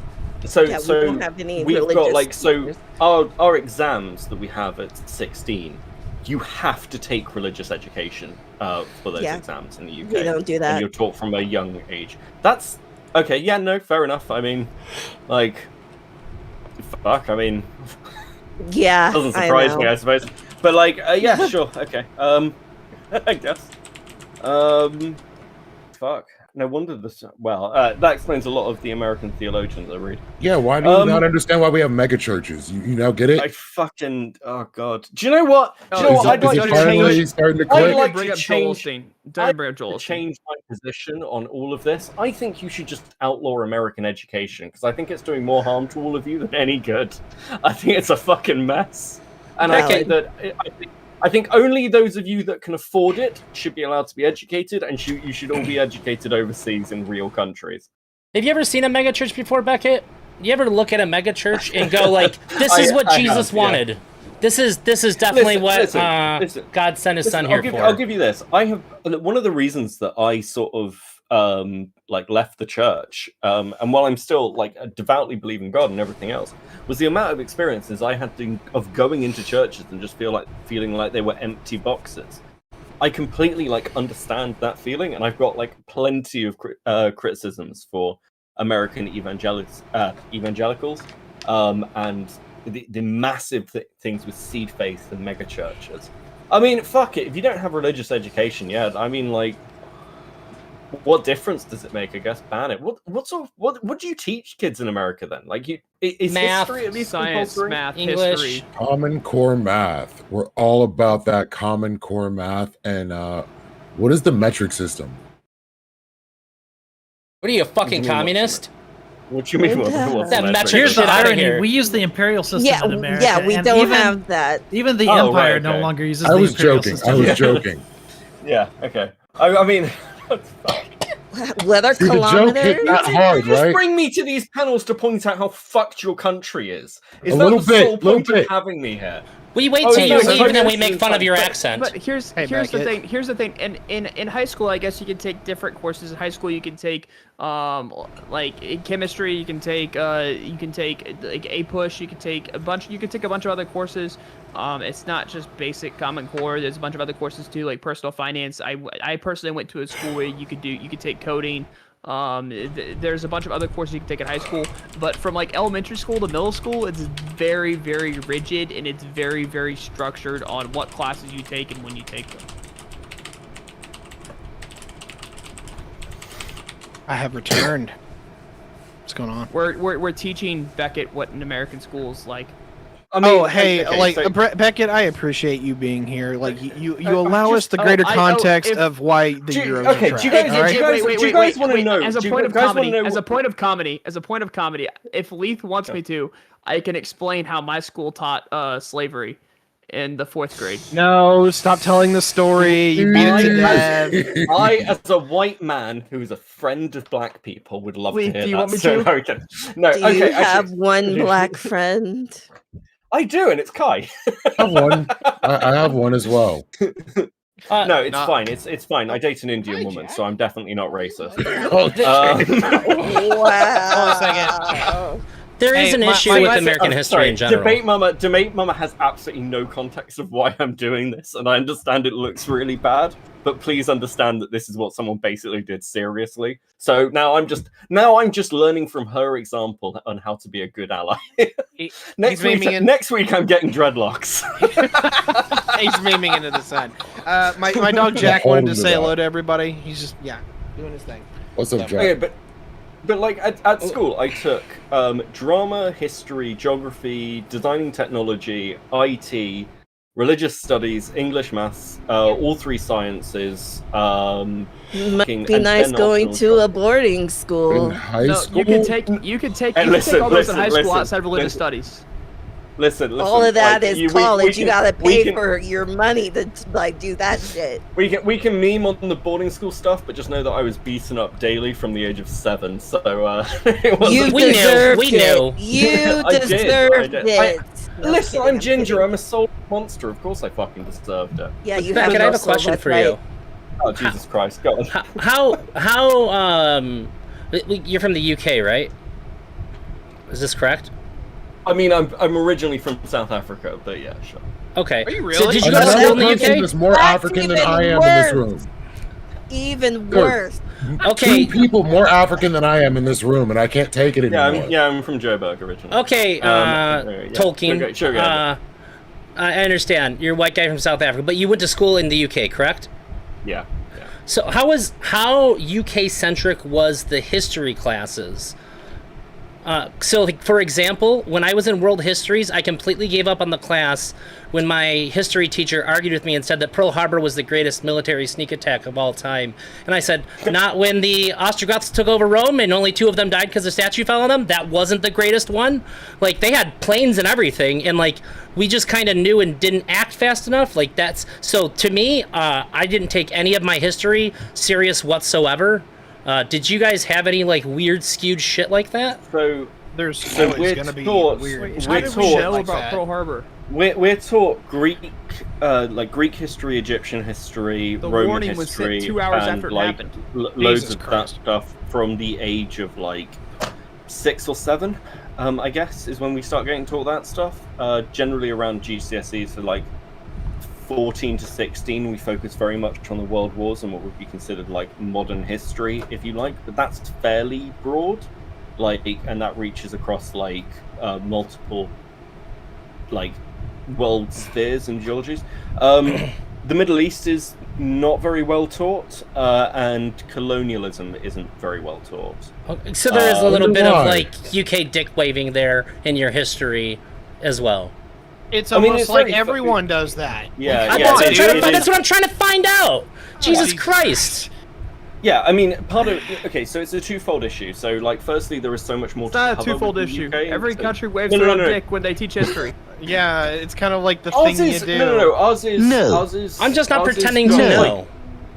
like, I mean, ours is like I don't know if it counts as dick waving. It's more like the fact that like generally most of our history education, like through like the kind of late years, is mostly look at all our kings. Weren't they all completely fucking insane? Like, it wasn't like Henry VIII was great. It's Henry VIII is a monster who tore the country apart and like murdered two of his wives. Like it's pretty balanced. But there's also I like that you a fair separated amount that from of him cover. being a monster. If It was almost like there was a butt in between those two Have you things. read He was about a his monster, fucking but he wife? did Nah, kill two hey, of his Look, wives. Listen, hot fucking take. Anne Boleyn fucking deserved it, okay? Damn. Listen. If Church she of wasn't England such for a the fucking, win. Hey, if she look. wasn't so fucking loudmouth about cheating on him in the court, she wouldn't have got fucking executed, okay? Some bitches just need a hard lesson, and then the other wives behaved. It's You- like it's, Hey, just, it's look. just important. To back you up, let's you be- really can't be a king if you let that slide. Let's Yeah. be real here, though. Anything that constitutes as British history cannot be counted as British dick waving due to the fact that it's either, hey, we had this period where we had a bunch of dick bags running in the country, or we had this period where we literally conquered half the world as a side quest, or we had this period where we lost the empire. Like, there's no point in dick waving for these people. I'm sorry, but you guys screwed the pooch. Really did. How did Vietnam It's go? still dick waving because they're not. they're Shots How fired. was remind me again? What was the last war you won? Out of the last. When was Desert- the last time you won a war? Was it Desert Storm, was it World War 91. II? No, 91. First okay, Gulf War, yeah. Actually, Yeah, maybe Kosovo. does Kosovo count? No. Actually, the first Gulf War doesn't count as a win. It was an armistice. We still won our objectives. Oh, you can't do that. You can't be like, well, that was our objective. Okay, No, well, it was that's our what the objective. British Like, did. we Yeah, we did listen, what we set out to do. established America. The British were on our like- tail. Wait, The British wait. were on our tail trying to go in there with No, us. look. So don't act like the British weren't right in there with us. Like, when's the last war the British won? No, Guess the what? Falklands, probably. Yeah, the Falklands. Falklands, actually. yeah. Completely. Listen. Argentina were really a hard opponent. Don't know how we did it, but Hey, we just no, pulled it s- through right. All at right, the two end. things. Number one, when it comes to the Falklands, considering that you fought a war that is basically on the other side of the planet, well done. thank Second part here is that when it comes to the United States, like, nah, like people act like, oh, like Israel didn't win the Yom Kippur War. I'm like, no, they did. If you set out to do something in a war and you do it, you fucking won the war. I've never heard anybody We've act won like the that. financial markets war. To be fair, like including New York. Yeah, there's a every lot other, of- like a financial market that's tried to establish itself to compete with London. Nah. Lots. I had a chat with Eris about this because she was always confused because like people would say that Israel lost the Yom Kippur War and like I'm like, no, you guys won. You had objectives and you won it. The last war the United States and British have won is the first Libyan Civil War. It appears. That shouldn't count. I love the comment of the last war we won was a civil war in a country that wasn't us. It's like seriously, let's be real here. It's What like we fucking planet have I have muted for 30 minutes almost, and we have went from Earth to fantasy fucking land. What the fuck? Well, you'll be happened? happy. Well, that hey, you're look, that's coming because in. you I muted. take it back. I take You it should back. be I happy take it. in I take fantasy it back. land, you fucking red commie. I take Fantasyland is it the back. topic. I take We're- it back. The The United topic States. was The United We're States definitely and not on British. topic. The United States and British won the American intervention in Libya 2015 to 2019. I quit. So- No, Oh. you stop it right now. So, yeah, the topic is talking about Second of all, separation of church and you state. you tried merging all this shit instead of doing the openers for the topic, which is what caused this fucking madness. I Which is told you why it was I gonna muted happen. When, Yes. why Told you I it was gonna muted when fucking you did happen. this shit. I agreed with you, Sprout. This is why when he did it, I muted. So no, going back to the actual fucking subject at hand. No, the fact that they're banning the book that has graphic imagery from elementary schools and middle schools is something that we can actually somewhat justify. Now, I'm a little bit reticent to say middle schools, but elementary schools, you're talking about 5th graders and below. Yeah, they don't need to be reading through some of the Old Testament. Just saying. Like, that shit's fucking vile, some of the shit that's in there.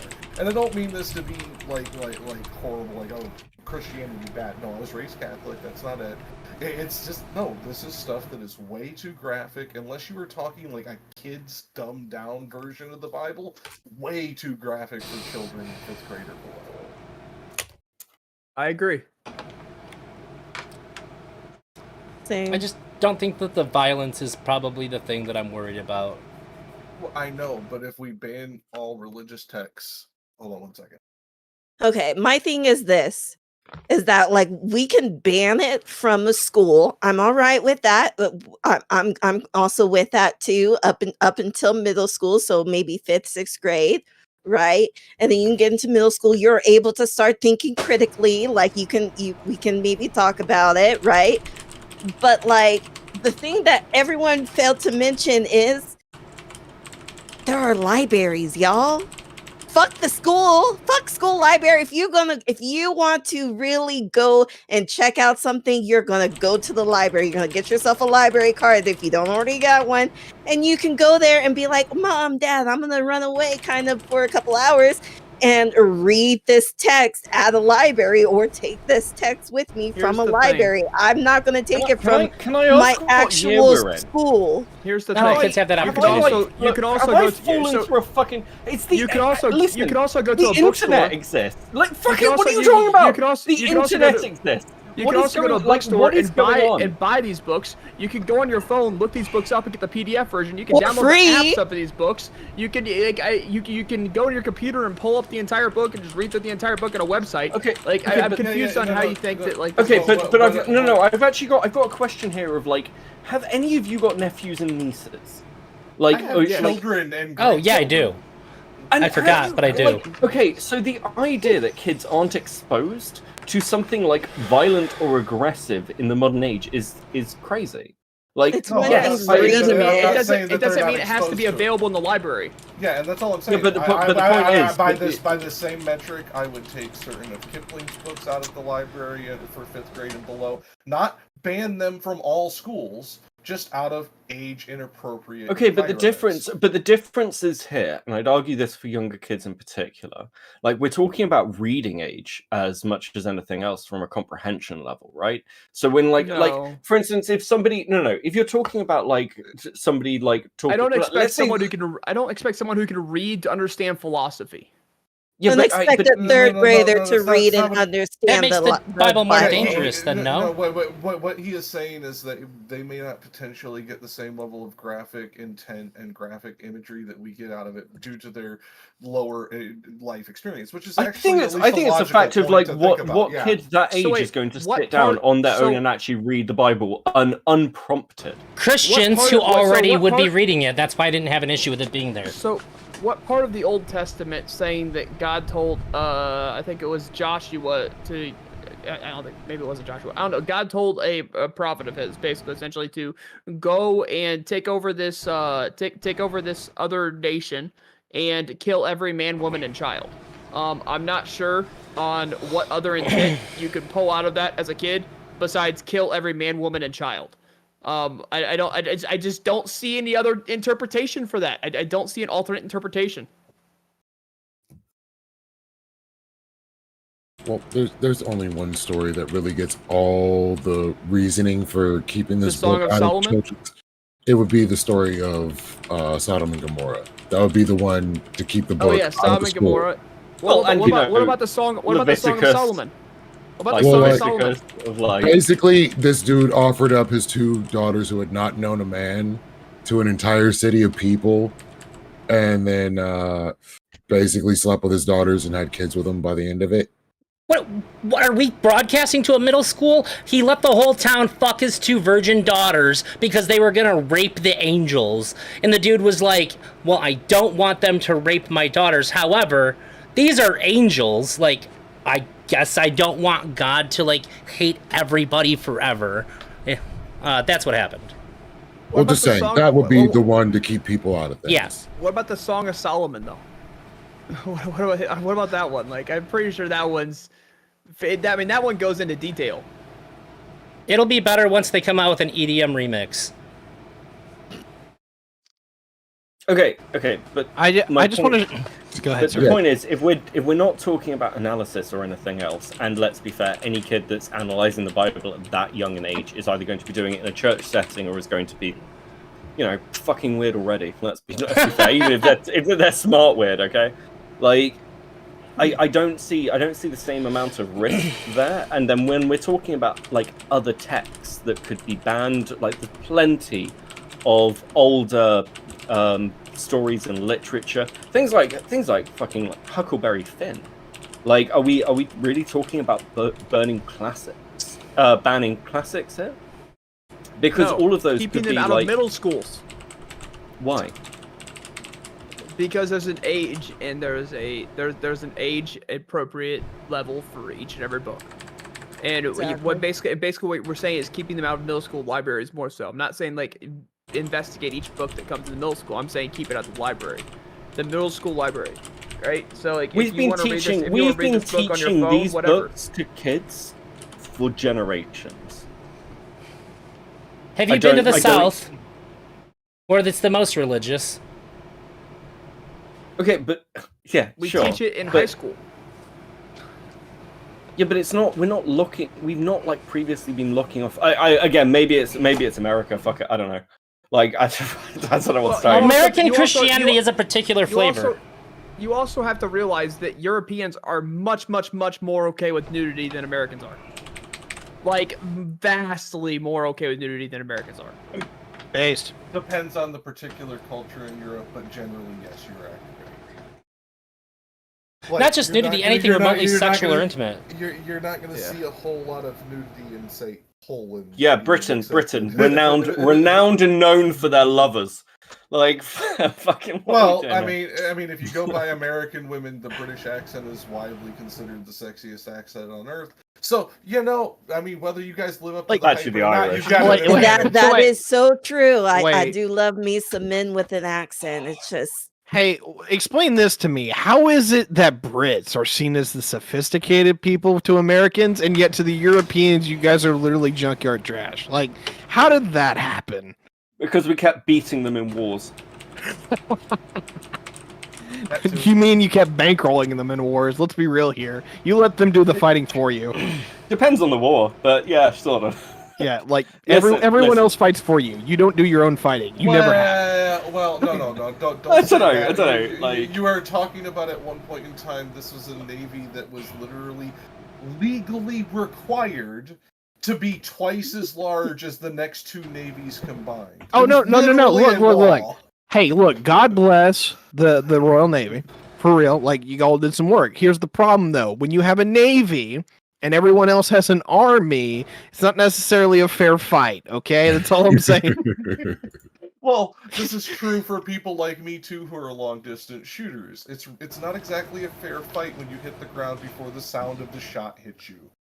Are we I really don't know, debating I that don't war know. isn't Lots fair? Lots of War's supposed to countries- not be fair. If you're doing it fairly, you're doing something wrong.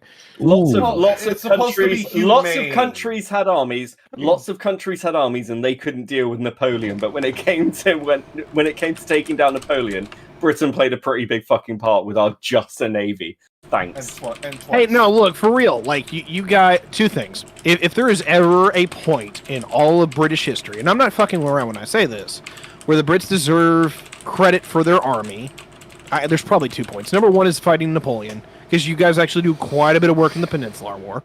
And I mean, you're not just sitting there like eating on the chin, and you help fight in India. The other part is whenever what is it? It's not the Duke of Orange. It's when you guys go into Holland and beat the French in the 1600s. What like? Yeah.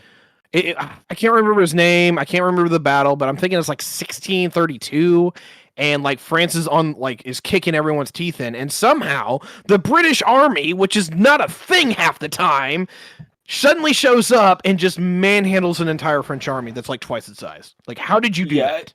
How did they beat the French? Yeah, one time that they could actually like fight, they somehow beat the French. Okay, so it wasn't just like the one time. Like, there's a long history, partly because of like how British culture worked. Like, we had decent-sized populations with large amounts of conscription. We had low amounts of like actual like labor and like force loss over time, and our baronies were basically unlike some places in Europe, which basically functioned as city-states. Our baronies functioned like yes, as city-states, but we had like a very strong knight culture, even in comparison to places like France. Also, we were prepared to throw money at things in a way that other nations weren't. To put it in Crusader King terms, you had medium centralization, everybody else had low centralization. Oh. We also, like weird things happened in our like history. So like the end of Henry VIII, for example, like the end of his reign, he went on one large campaign, bankrupted the country doing it, took a section of France, and then the minute he died, we had to sell the land back because we were bankrupt. But like we did this sort of shit like all the fucking time. But you forget as well, like when we're talking about the British Army, I know we're going on a massive tangent again, but fuck it. Yeah, like World War One and World War II, France is getting its fucking ass kicked in both cases. In the second case, basically surrenders, and in the first case, like you only have to look at France's tank program to understand how fucked they were. And Britain marched its army overseas to defend French land. Yes, we needed American support to like clinch the end of that, but we're essentially fighting land wars that we have to supply across borders. It's like, yeah, we've always been able to do crazy stuff, but also like, yeah, a lot of it's supply chain control. And that's why it's nuanced if we should allow the Bible in schools. I don't care anymore. Like we're talking like world history. Well, I mean, okay, but like seriously, supply chains are so important. Look at the logistics of Russia and Ukraine. One of the reasons like Russia's doing so badly is their logistics are fucked, which is exactly what happened in World War II, and exactly what happened in the Russian-Japanese War. But like our supply chains have always been really strong, and that seems to be like. Okay, I just want to fanboy here for a minute, and then I'll give you the punch. Like, the British Navy has been top tier since Henry VIII, right? Okay? Like, absolutely great all the way up until, like, the 1980s. And then, for some reason, you guys just got rid of your fleet. I'm sorry. The other side of that, your army does go through some cycles. You do have times where you guys kick the living shit out of everybody. Like, seriously, you guys took India as a side quest. You didn't even have your government did it. You had a company fucking do it. Like, well done, all right? On the other side of that, there is a point where your army just gets incredibly like super shit. Like whenever you guys are fighting Revolutionary War. Like unironically, that's where I was going, and it's not like that's not a thing where it's like we were super duper badass. We really weren't. Like when it came down to it, your army got really shit. Like prior to Napoleon, it's really interesting. Like when you look at kind of the tactics usage, because we were still at the point like you'd see in the Napoleonic conflicts, where we're sort of like using marching lines, which is essentially literally everyone march in a line toward like it's column tactic movements. But one of the major factors of America winning was the fact they were one of the first like modern nations to really utilize guerrilla tactics. And it was just really highly effective. They just kept the British on the run. They used a lot of tactical retreats, which was seen as like dishonorable, but like the Americans didn't fucking care because Washington actually knew what he was doing. We also knew the area. Like, yeah, absolutely. I think a big part of it as well is, and this is important because it's shitting on the French. A lot of it is France was bankrolling the US, which is why you guys got independence. And to the extent where it was bankrupting France, and Britain was well aware of that, and France, there's a calculation there. There's a reason when America got independence, Britain wasn't like super angry about everything. We were just like, maybe we should just carry on trading, because the truth is that the real enemy was at the time France. I mean, it wasn't that long before the 100 Years' War. We didn't care that much about the Americans breaking free and declaring their freedom. That's something a loser says in the war. Actually, no, I'll back him on this to some degree, and I'll put it in this regard. There is a lot of fuck ups that the Brits pull in the first half of the Revolutionary War. Like, it's bad. You've got the first guy who goes into Boston and he's just absolutely dog shit. You have the Battle of Bunker Hill, where literally an entire regiment charges the American line and gets just eaten up by grape shot over and over. And it's just like, guys, you have a navy, go drop them off over there. Like, literally, that's all you have to do, right? They do just classic fuckery for the first half of the entire revolution, because what happens to their officer corps? They're all aristocrats. They're all just thrown in to these positions of prominence and power, and none of them are competent. And so until you get to Cornwallis, which is the guy who actually kind of loses in the end, and we'll get there in a second, you don't have a competent commander. Remind you, he kicks ass all the way up until he gets to Virginia. That's the first guy you get that's worth a shit. And by that point, London doesn't give a damn about the war. Like, what has he got? Like 30,000 dudes in total for his entire theater? It's nowhere near what we could have actually... you guys could have dropped 150,000 dudes into the colony. You absolutely could have done it. But the truth is, like, the taxation helps, but we owned most of the world. Like, America, realistically, the trade and the goods are actually more important than the taxes, historically speaking. Like, much more important. Sorry, I was about to do the ultimate simp. Like, and I hate to do it, but it's real. Putting myself in the position where if I had been in the Americas during this time, I probably would have been a royalist. Like, I don't see. The Brits didn't care. The Brits didn't care about America so much that they burned our White House down. That's how much the Brits did not care about America. That's the next war. That's a different situation. I know. But you don't think that was revenge?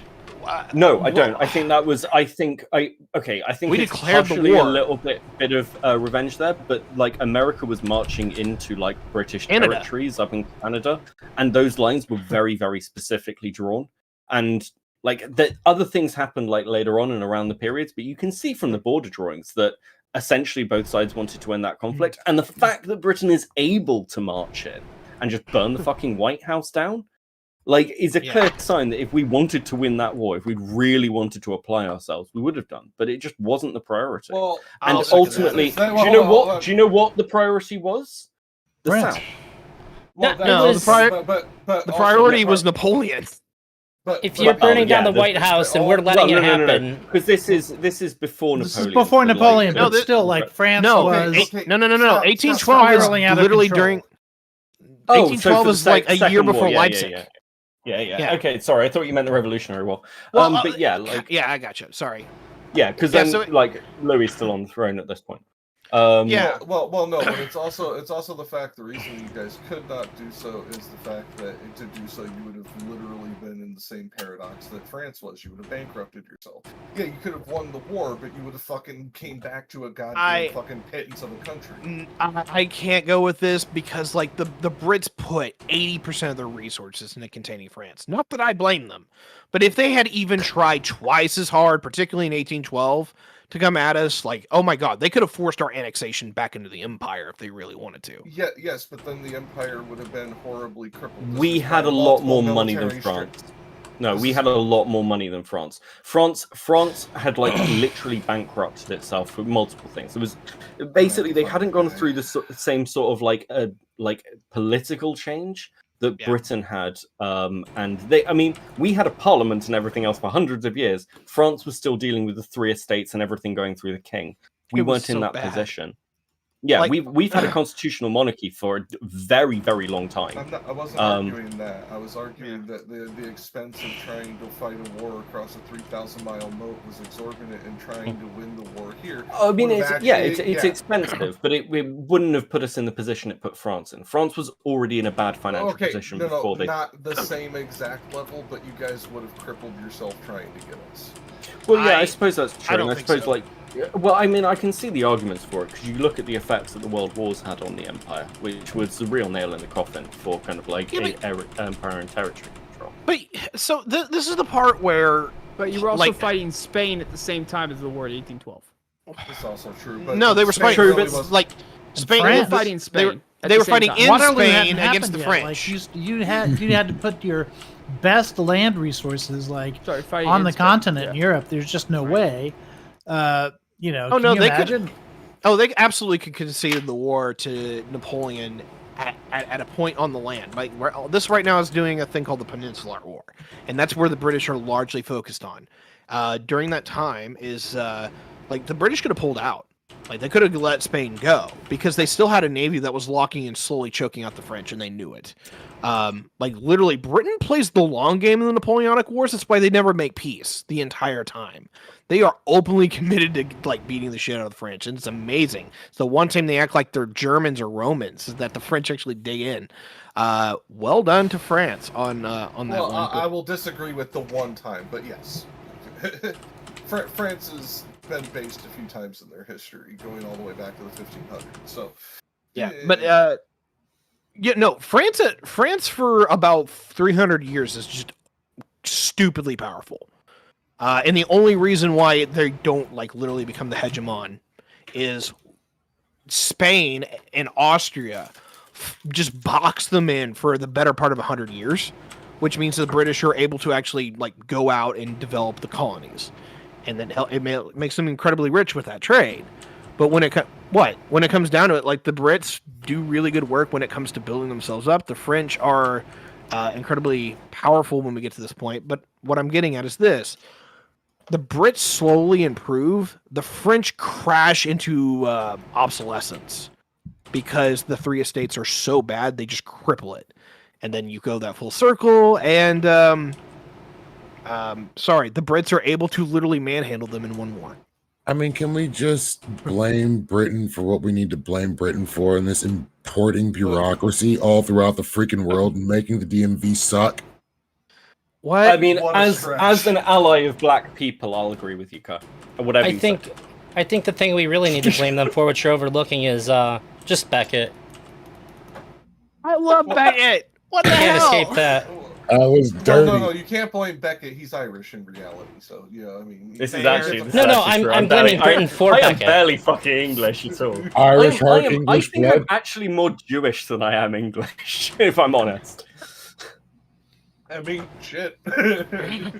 No, that's not even a meme. That's genuine. I said I'm shit. genuinely That- more Jewish than I am That's English. why I Alright. did a meme on it. I figured this was actual lore, not a joke. Beckett, I have a weird question for you, but I want to hear it. Jesus Christ. Go on. Hit me. Should we have let the Germans win World War One? Well, that's an interesting question. Britain probably would have done it if they hadn't gone into Belgium.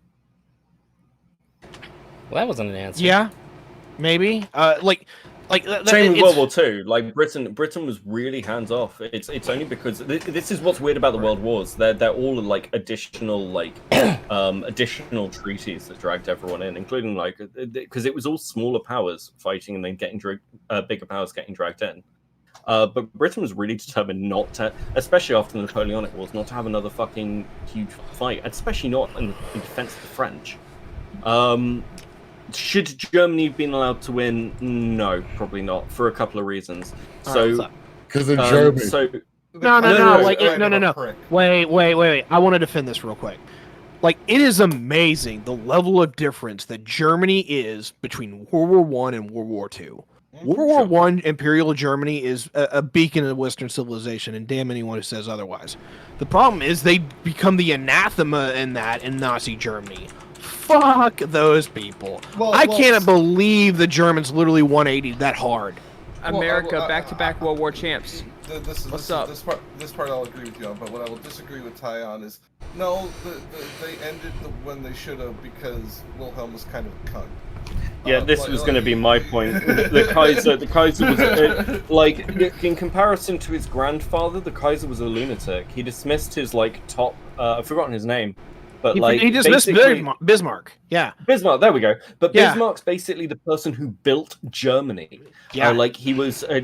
He took Prussia from an army that had a state into a state that was driven by its army, and there were slight differences there. But the removal of Bismarck, the control that the Kaiser, that Wilhelm had, was seriously overpowered.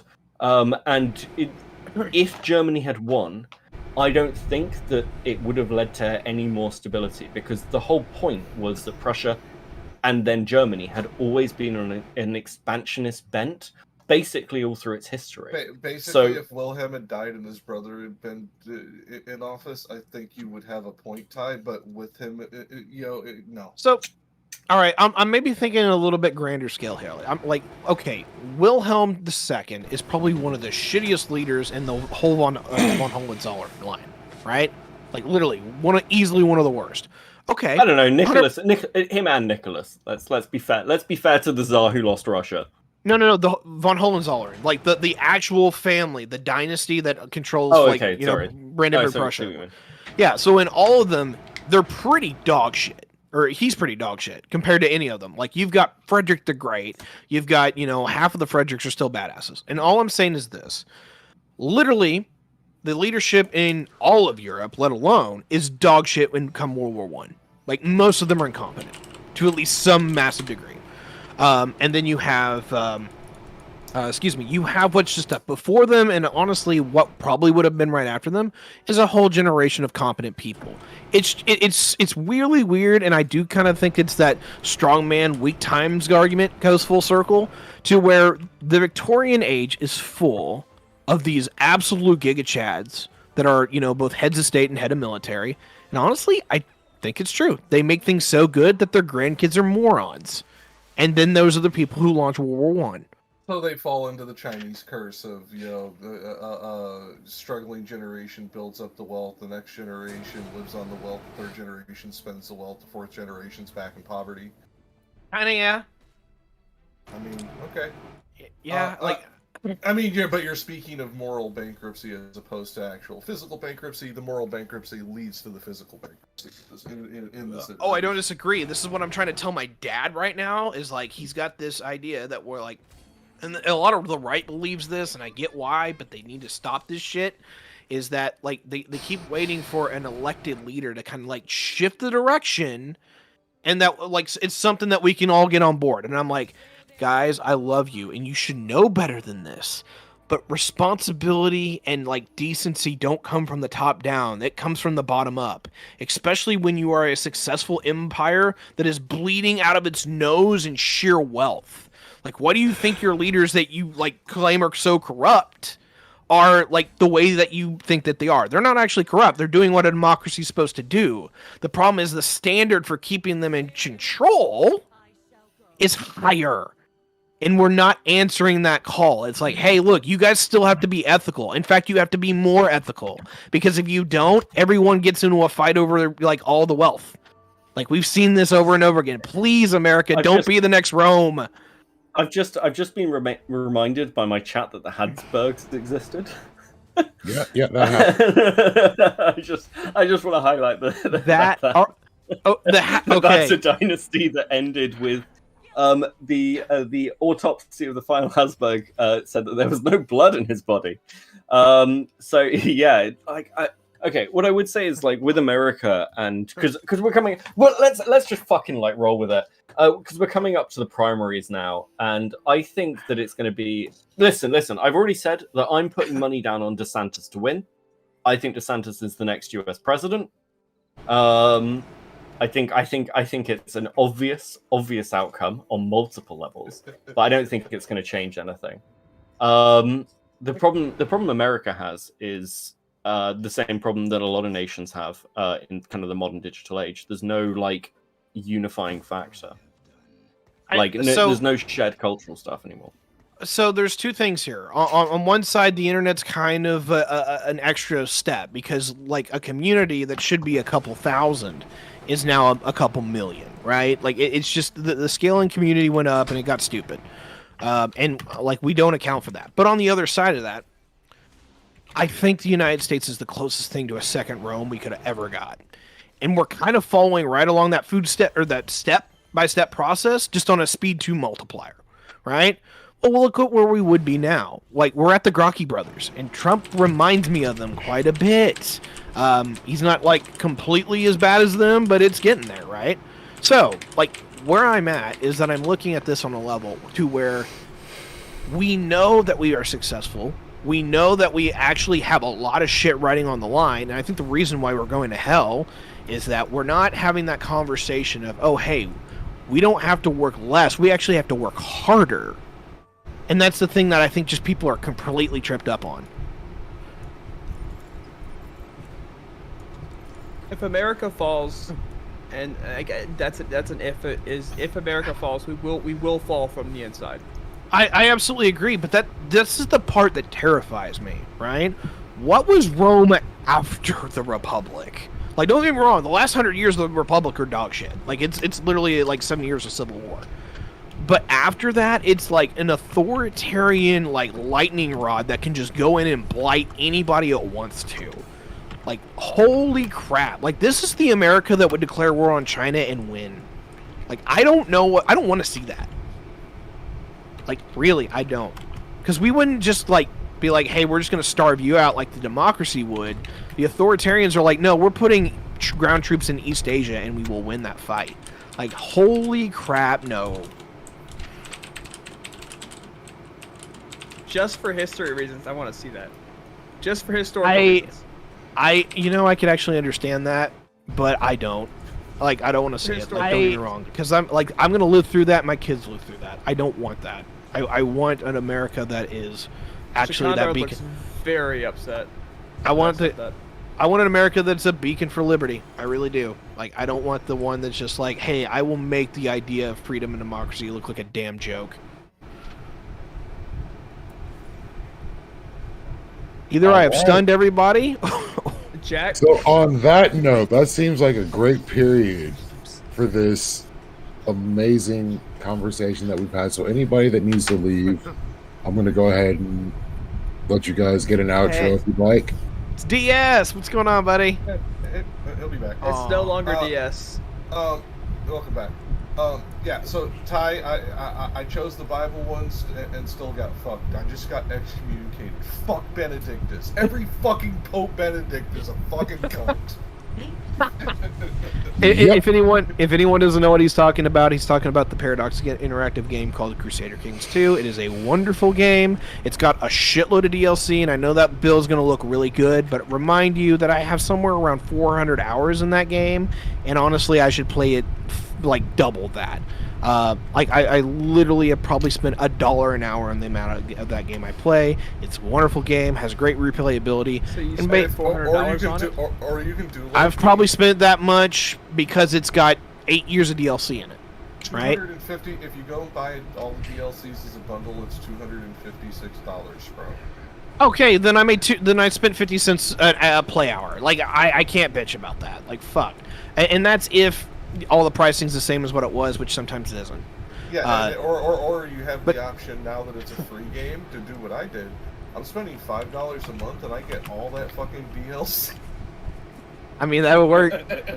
I don't like subscriptions for DLC, but sometimes it works when you're doing that kind of thing. Hey, I got 25 months before I'm even fucking even with you, my friend. So yeah, right.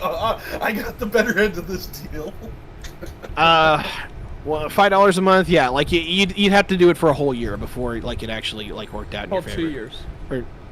No, $5 a month.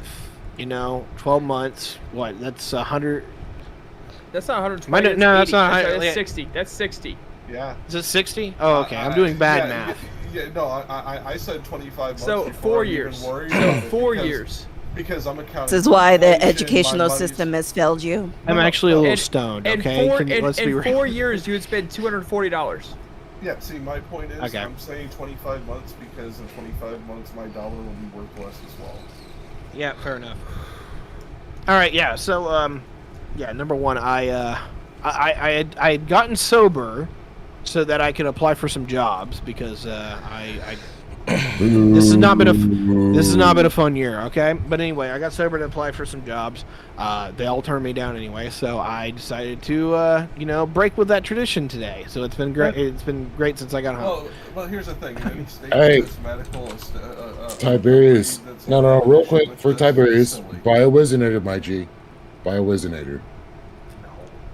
Save yourself the time. Here's the thing. I used to enjoy getting high. I said a Wizinator. Oh no, you don't need a rubber dick with a fucking pouch in it either. No. I used to. Fuck Well, off. I used to enjoy getting on these bombshells, I'm gonna dip. I think because it is Have a like great night, 4 sir. a.m. in the morning. Thank you for inviting me on, Kai. It's thank fun you to for see being all of here. you. It's my pleasure, and as I said at the beginning, you are welcome. But yeah, Yeah. like for real. yeah, we need to have a proper catch up at some point. Also, Beckett, we need to do a conspiracy stream. I know you are one of the few who can actually bring as much knowledge as people like Drazi and myself to that shit. So you're definitely. Oh, I went in I'd on be that. down. Can I be in on that? It's I your used to- show, Sure, of but course. I Have want a to Oh, conspiracy my show. show. On my show. Listen. That's absolutely fine, but I will only do it if you can get the guy who thinks he's a reincarnated elder tree or some shit. Also, Ooh. What makes Also, you think I Beckett- don't think I'm a reincarnated elder tree? Can we get I- Anton Ayun Mayor? Yeah, it's Also, it's I am the Lorax. Beckett, D&D. D&D. Eventually, listen. People need to listen. I might start doing some paid stuff because it's so much work to get that shit together, and I've got like so many other projects on, and yeah, I work's fucking crazy because it's like Invite just him to early play. progress. Don't ask him to DM, and you have a better shot. This is I don't actually have very anyone true. to DM. Yeah, no I one can has anyone DM. to DM. Fuck it. If you want to DM, I'm down for it. He's trying to take off, so we'll talk. Elder, about Okay, it. yeah, Elder, yeah. if you want to DM, I'm Listen, down listen. for it. I will say goodnight to you all. Appreciate Thanks you, very Beckett. much. I will Hey, have a come good on to one. another one Watch soon. Beckett's show. Nice to meet Beckett you, of Big Crabs. Queen. Find him on Twitch. I want to be, guys. I want to say something here real quick. I don't want to like jump at the conclusion here, but I'm getting some preliminary information out of Ukraine that there might be the quote unquote real offensive just might have kicked off. A lot of people have been talking about everything going south into Zaporozhye, but at least from every detail that I can get, they've only advanced 10 miles in like 5 days. It's not been that great of an advance.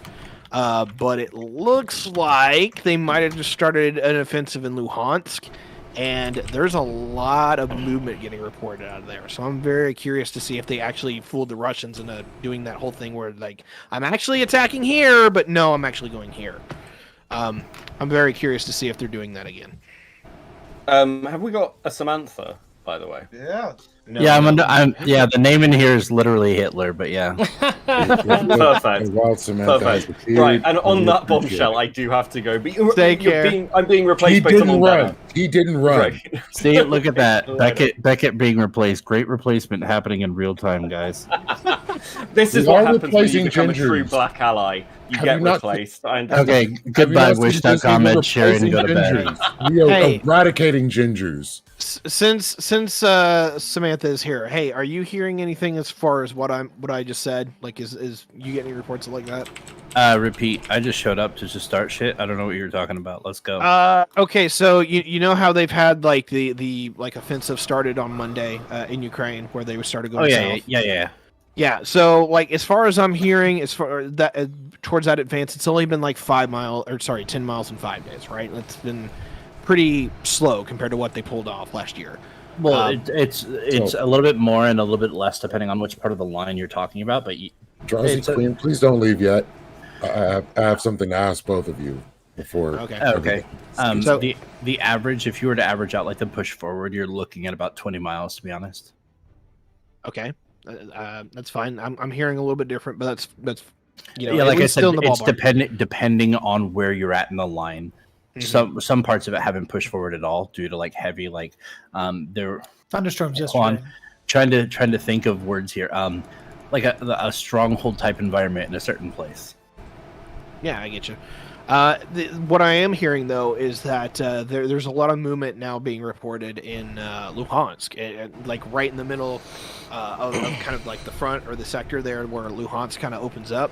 Apparently, like they're only throwing 54th Mechanized, but there's a lot apparently going on over there. I don't want to get my hopes up, but like literally they're seeing combat throughout the entire line, heading for Severodonetsk. No, that's true. All right, Yeah. like if that's the real offensive, like I hope that I'm dead right because I've been scared shitless. Like Ukraine was not going to prove to be as good as like I was hoping for.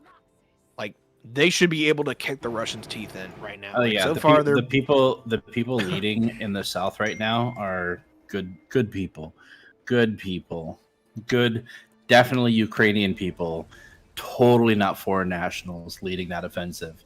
They're doing great. They have great leadership. General James Mattis is there. And Vigilante is here. No, if Mattis was there, there would be no Russia. true. Mattis would just show up, do his little shit-eating grin, and be like, "I thought we got rid of these guys like it's fucking 48 with the Nazis." So I don't want to keep Debate Queen and Drazi hostage. So I have like a real question to ask because I want to be very truthful here. So I see Satanism as atheism with extra steps and baggage, but it trolls the religious. No, that's And then- just the satanic temple. That is not Satanism. There's two different factions. Well, yes, Well, of course. I'm talking Levian Yes. Satanism. Kind of. Levian Satanism doesn't actually put any restriction. Like, you can be a Satanist and still like have a deity. It doesn't endorse or reject you worshiping any deities. But basically, all the typical like religious and like ritualistic things, they're just for a bit of dramatic flair that a Levay seen as an important thing that humans seem to need. So he incorporated. Plus, like, who the fuck wants to be in a religion that doesn't have any like cool rituals or anything like that? Tenets. So I get I got a side-eyed for liking Christianity Alan is Moore. so boring.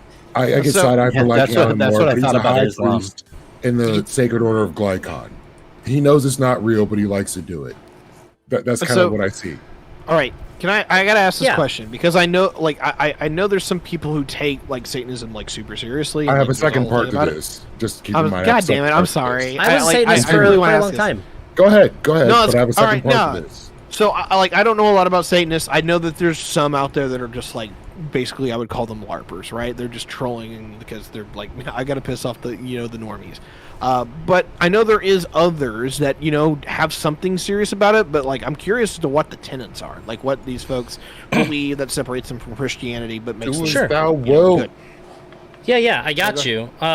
So one of the, I would say one of the most fundamental principles of Satanism is like a modified version of the Golden Rule. You don't treat people as you would like to be treated. You do at first, and then you treat people exactly as they have treated you. You don't treat people brazen better rule. who've treated you bad. If somebody smites you on one cheek, you don't turn the other. You smite them on their other. And I think the actual quote from the Satanic Bible is, smite them on the other, smash them hip and thigh. So basically, if somebody affronts you, you affront them back so bad that they never want to affront you again. It's about, I mean, the religion is very much about like respecting yourself and respecting other people insofar as they're willing to respect you. It's a rejection of the like submissive Christianity ideology to where you should let everybody walk all over you and shit. The whole the whole turn the other cheek thing is one of the most misquoted verses of the Bible, because the idea of turn the other cheek is there's only one righteous way to slap somebody, which would be with an open-handed fist and the right hand. So, but you can't. It has to be straight and it has to be around. You can't like go around and try and get the other side. It has to be just straight, and so basically right hand to right cheek. If you turn the other cheek, you leave them no righteous way to slap you. It's a non-aggressive way to protect yourself, but it's been taken so far out of context by so many people. It's Well, insane. The Satanist ideology is aggressive way of defending yourself. Right, but like that's not Jesus saying let people walk all over you. That's a non-aggressive way to defend yourself. So- I understand how you think of it, but I think that aggressively defending yourself is probably the better way. And I'm not a Satanist anymore, but I still think that I probably appreciate it as a religion more than any other. Okay, I didn't know And it that. is open, and it is an open affront to Christianity. There was I a was quote upset. where I didn't even know somebody that was asked one of the him. tenets, and I followed up. Well, somebody asked him before. Said, "Well, what do you do if everybody starts acting and dressing and behaving the way that Satanists do?" And he just replied, that's never going to happen. It doesn't I matter. thought I heard a commie fuck. What the hell? So, debate queen. I mean, I go. Correct me if I'm follow-up- wrong. The follow-up to the next part of this question that I had is, what would be the reasons to follow an Abrahamic religion Oh, okay. with the Fear. baggage that has as well? Out of fear or an escape from your Um, guilt, right? Oh, sorry. Is that go for ahead. this? Is that in regards to Satanism or sorry? I I'm think saying that both. Okay. when I'll it answer. comes to Islam in particular, Islam is the last state of religion. So it's the last form of Abrahamic religion that we'll have, right? So I think of it as like What? Wait a second. It- Wait a second. What about Judaism and Christianity? Yeah, I was like, Well, there's he's many saying, other. like, chronologically the last. Listen, Quran came after. chronologically the last, right? So we have Judaism, we have You Christianity. you could even and say, then you we have- could even and then- say, come after. you could even And then wait. we'll You could go even with- Let say her so speak. much Let as her- it. Please let her it speak. is- She hasn't got I to just speak. wanted to say, Lisa, I just wanted to say, Samantha. no, shut up. I'm going to say it regardless. You could even Yeah. say chronologically. Chronologic. Let's go. God damn it, Thank you. Samantha. That was beautiful. All right, no, all right. So like, I get what she's saying. I actually don't agree with this one, and here's why. She didn't finish. She didn't finish. I didn't even She finish. can't agree with her till she finishes. All right. I'll let you finish. I'm sorry. I think I know exactly where you're going with this. There's If a I'm lot wrong, of then there's a I'll lot of totally own it. confusion, and I wanted to clear it up. Right. I Go- was the only one confused. Go ahead. Right. Okay. So chronologically speaking, it's the last Abrahamic religion that will happen. So basically, that's the reason why Muhammad is the last prophet, because he was sent down essentially, or to give to bring essentially the last. He was chosen to bring down the last religion, basically, for Allah. So the way that we look at it is that every religion has been built upon better. So Islam is a better version of Christianity, which is in a better version of Judaism, because everything has been more clearly taught. So Allah's like, oh shit, Christianity's been corrupted. Oh, well, I need to bring a religion down that Oh shit! is Christianity and actually Judaism don't say that you can beat people and throw gays off of roofs. It's a fucking horrible religion. We should make a form of their religion where we can throw gays off of buildings and fucking stone women to death in the street. So Fucking gays. here's my confusion. Here's my confusion. Okay, Well, hold Wait, on. wait, no. hold on, She, hold no, on, she hold gets a on. response. She gets a response to disregard- that. Wait, Sprout. Okay, She gets I to mean- respond to what Samantha said. She gets to The respond to Samantha. the best thing to do would be to Sprout. acknowledge that we could have. You want- You got me this. Well, it's this. That's none of I that like shit meeting is this in. Sprout. None of that shit is in the Quran. I have the Quran right in That front of is me. Try again. all- Try again. it I is have the not Quran in it. right in front of It's me. Not in it. All right. So, but anyways, go ahead, love. What So- what you want to say? I'm sorry. I've spent most of my adult life in Islamic-run theocracy countries. That's I have fine. copies of the And- Quran. and- I've and said that's no. No. So like, I don't know what country you're from, but I guarantee you. I'm from America. Okay, and I'm so you're not a real. American. So you're not really Islamic then. You don't follow like the That- core tenets. Like no. Do you live under that's Sharia law? not- Do you live in a By theocracy? the way, Are you from before we Rome? get None any of that. further, You're from the again, Vatican, you're none not of that Christian? shit is in the Quran. I'm not. None of I that don't shit live is in the in Vatican. Quran. I'm not a What Christian. did I That's say? correct. Is I this a don't live in the productive Vatican. conversation? That's correct. All Silly. right. Like Samantha is poking straws here. Like you got to stop. I love So- you, but I know No, what you're we'll doing. never. I will never stop. So debate All right. queen. Stop being a I- savage. Okay. I have a more Durka, serious. Durka. I have a more serious question for you. Bro. So people, what? no, Sprout, go ahead. Oh, wait, so people who are Muslim, they believe that Jesus Christ is one of the great prophets, right? Yeah, we believe that he was a prophet. The only thing that we differ is that we don't believe that he died on the cross. He That's wasn't the the son only of God. difference. I guess how can you disagree that he's the son of God? So we don't believe that he's the son of God. words. Okay, so the way Can that we it, so not the way do that the- it is, the Well, no, way I'm that it is in Right. So the way that it is explained in the Quran is that Jesus, as soon as Mary had Jesus, right? And Jesus, and there's no Joseph in this, by the way. She's not married. She's unmarried. So basically, Jesus comes out the womb speaking and is given God's grace. So basically, like, there is no son of God. He's a human being, and God has then gifted him the ability to speak and then to prophesize from a very young age. That's basically it. So do you disagree with To my Roman chat, text Jesus stating- is East Guy. I guess I asked, do you disagree with Roman text?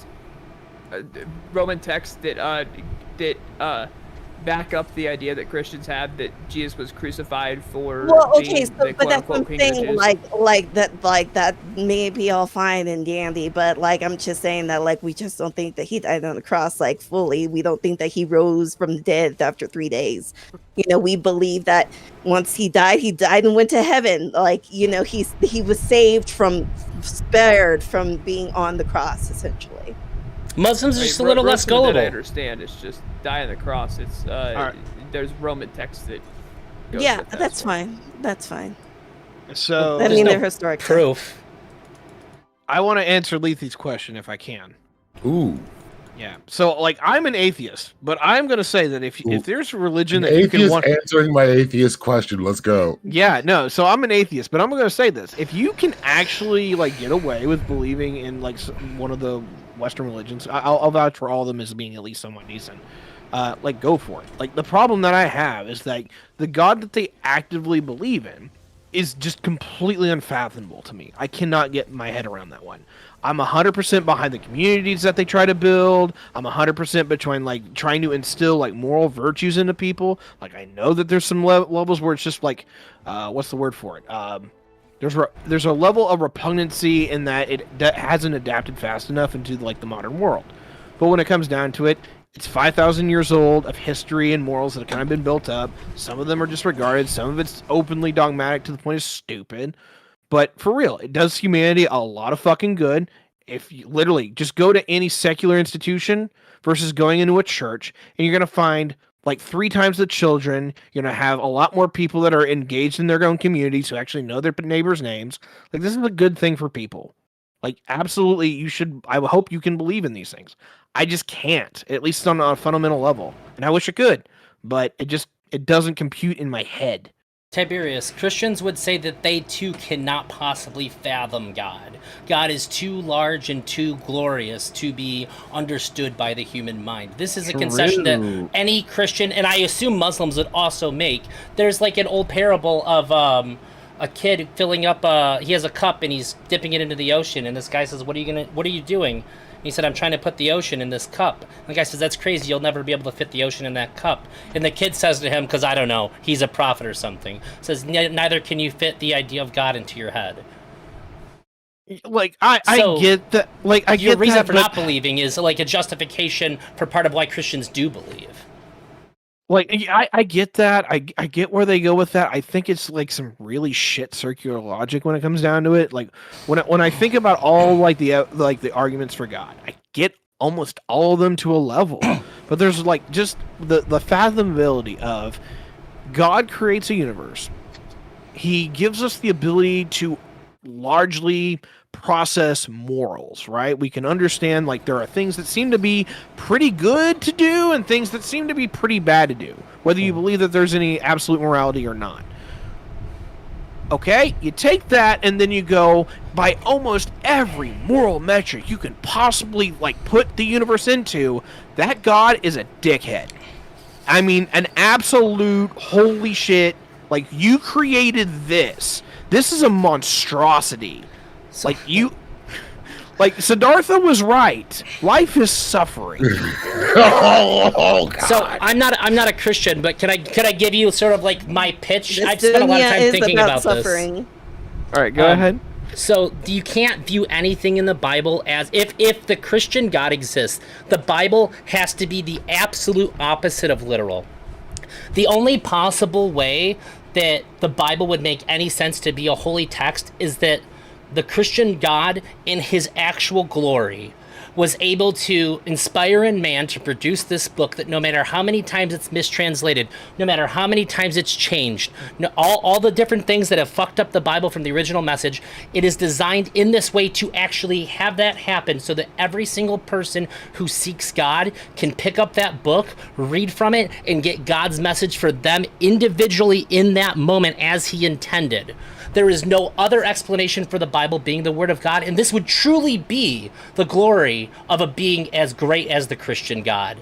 Only something that great could have the foresight to inspire in man to produce a book that could reach this many people in that way. Now, I don't think that's the case, but this is the best argument I can come up with for the Bible being a holy book, or the Quran, that God would have done it in this way. That's really far out, but I dig it. Yeah, And nothing else makes sense to me. Yeah, it totally cool. makes sense to me. I mean, that's how I feel like God talks to me in a very particular way, and I acknowledge that, and I'm fine with that. And if God talks to you in a different way than he talks to me, then that's fine. That message is not for me, it's for you, Not to make Marx into somebody that sounds at least somewhat intelligent, because he's not, but the opioid of the masses conversation is probably very true in the regards that, I'm saying this, and this is probably the most biased thing I can say against religious folks, is that believing that there is a guy upstairs who's able to help you out and kind of get you through some shit has got to be some of the best placebo effect kind of thing you could possibly ever have. Holy crap. I don't think that's the real message, though. I think that's what people twist it to be. A lot of people that are seen as religious aren't looking to God. They're looking to somebody to tell them how to live who's another human being at a church. They're looking to other people. There's an answer that I really appreciate. The answer that I appreciate and I like giving whenever it happens is I don't know. Whenever you bring certain religions and ideologies into these situations, when you ask a person certain specific questions, the answer is not going to be I don't know. It's absolute certainty of something nobody knows. Based. This is the problem I'm trying to keep away from, because it was literally 3 years ago that I believed in evolution. Once I actually got to understanding the science, I saw Tiktaalik. I seeing the way evolution works. All of a sudden, everything I was taught throughout most of my life got annihilated. And I just had to agree with it. So you grew up not believing in evolution? Yes. Wow. I don't think I've ever really, I don't think I've personally met someone who hasn't believed in evolution in the sense of macro or micro? There's two different types of evolution. I'm talking micro that or macro. God made people. Earth 6,000 years old. Oh shit! Yeah, I believe that same shit. That's some so 6,000 years old. That's something that comes from, quote unquote, from the Christian Bible, but it's based off of a genealogy, and it from my understanding, it's based off of a lot of assumptions. Rich, do you remember the priest? priest? A ton of assumptions. Yeah. Do you remember the priest that actually did the counting for how old the world is supposed to be? There was a specific priest that did it. Yeah, he was a bishop. He did the calculations. He was yeah, I remember. Yeah, I don't remember his name exactly. I the name has slipped me right now. I think it's Bishop Ulrich or Ulfric or something. It starts with a U. Yes, that sounds correct. Hey, you guys, I gotta go. It's my 5-year wedding anniversary in 44 minutes, and I want to make sure that I'm with my wife on the. Congratulations! Anniversary. Wait. How many years? Wait. Bishop, 4 years. 5 years. 5 years. Amazing. Well, before you leave, let me just say how much I appreciated you pointing out the problem with education and religion being involved. I think it's really near to me. Learn. Yeah, I really appreciate that, because I couldn't be in that. So you have a great anniversary. Have a blast, my dude. Thank you. Being here. Can I do a super quick plug before I go? Please do. Fridays. This Friday's a little bit different, but normally on Fridays I do my reaction stream. You can send me anything. It's just a sort of way to build the community up. If you like stuff, other people in the community can see it, and it helps you guys talk about it and all that. But it's gonna end early. I'm interviewing Mr. Girl for my Mr. Girl video project that I've been working on for over a year. He's finally agreed to let me interview him for it. So immediately following the React stream on Friday, I will be interviewing him. If you want to throw in any questions, I understand they may be inflammatory, whatever. He's used to it. He can take it. Feel free to join me on Friday at React starting at 6 o'clock, and then the interview will be starting at 8 o'clock. Other than that, thanks for having me. It was a good one until it turned into a history lesson. Peace out. Been a blast. Good night. Congratulations again. Thank you very much. This panel went all over the place. I blame all. That's it for me. I do want to make sure that when it becomes my anniversary that I am with my wife. So for the people that were decent and in chat, thank you for being here. It was nice to see some of the people in Twitch I haven't seen in a long time, especially Sid. It was really nice to see Lisa too, but I haven't seen Sid in a while. It was really nice to see you. I'll be sure to let you know when I'm streaming again. That's it for me. Have a good night.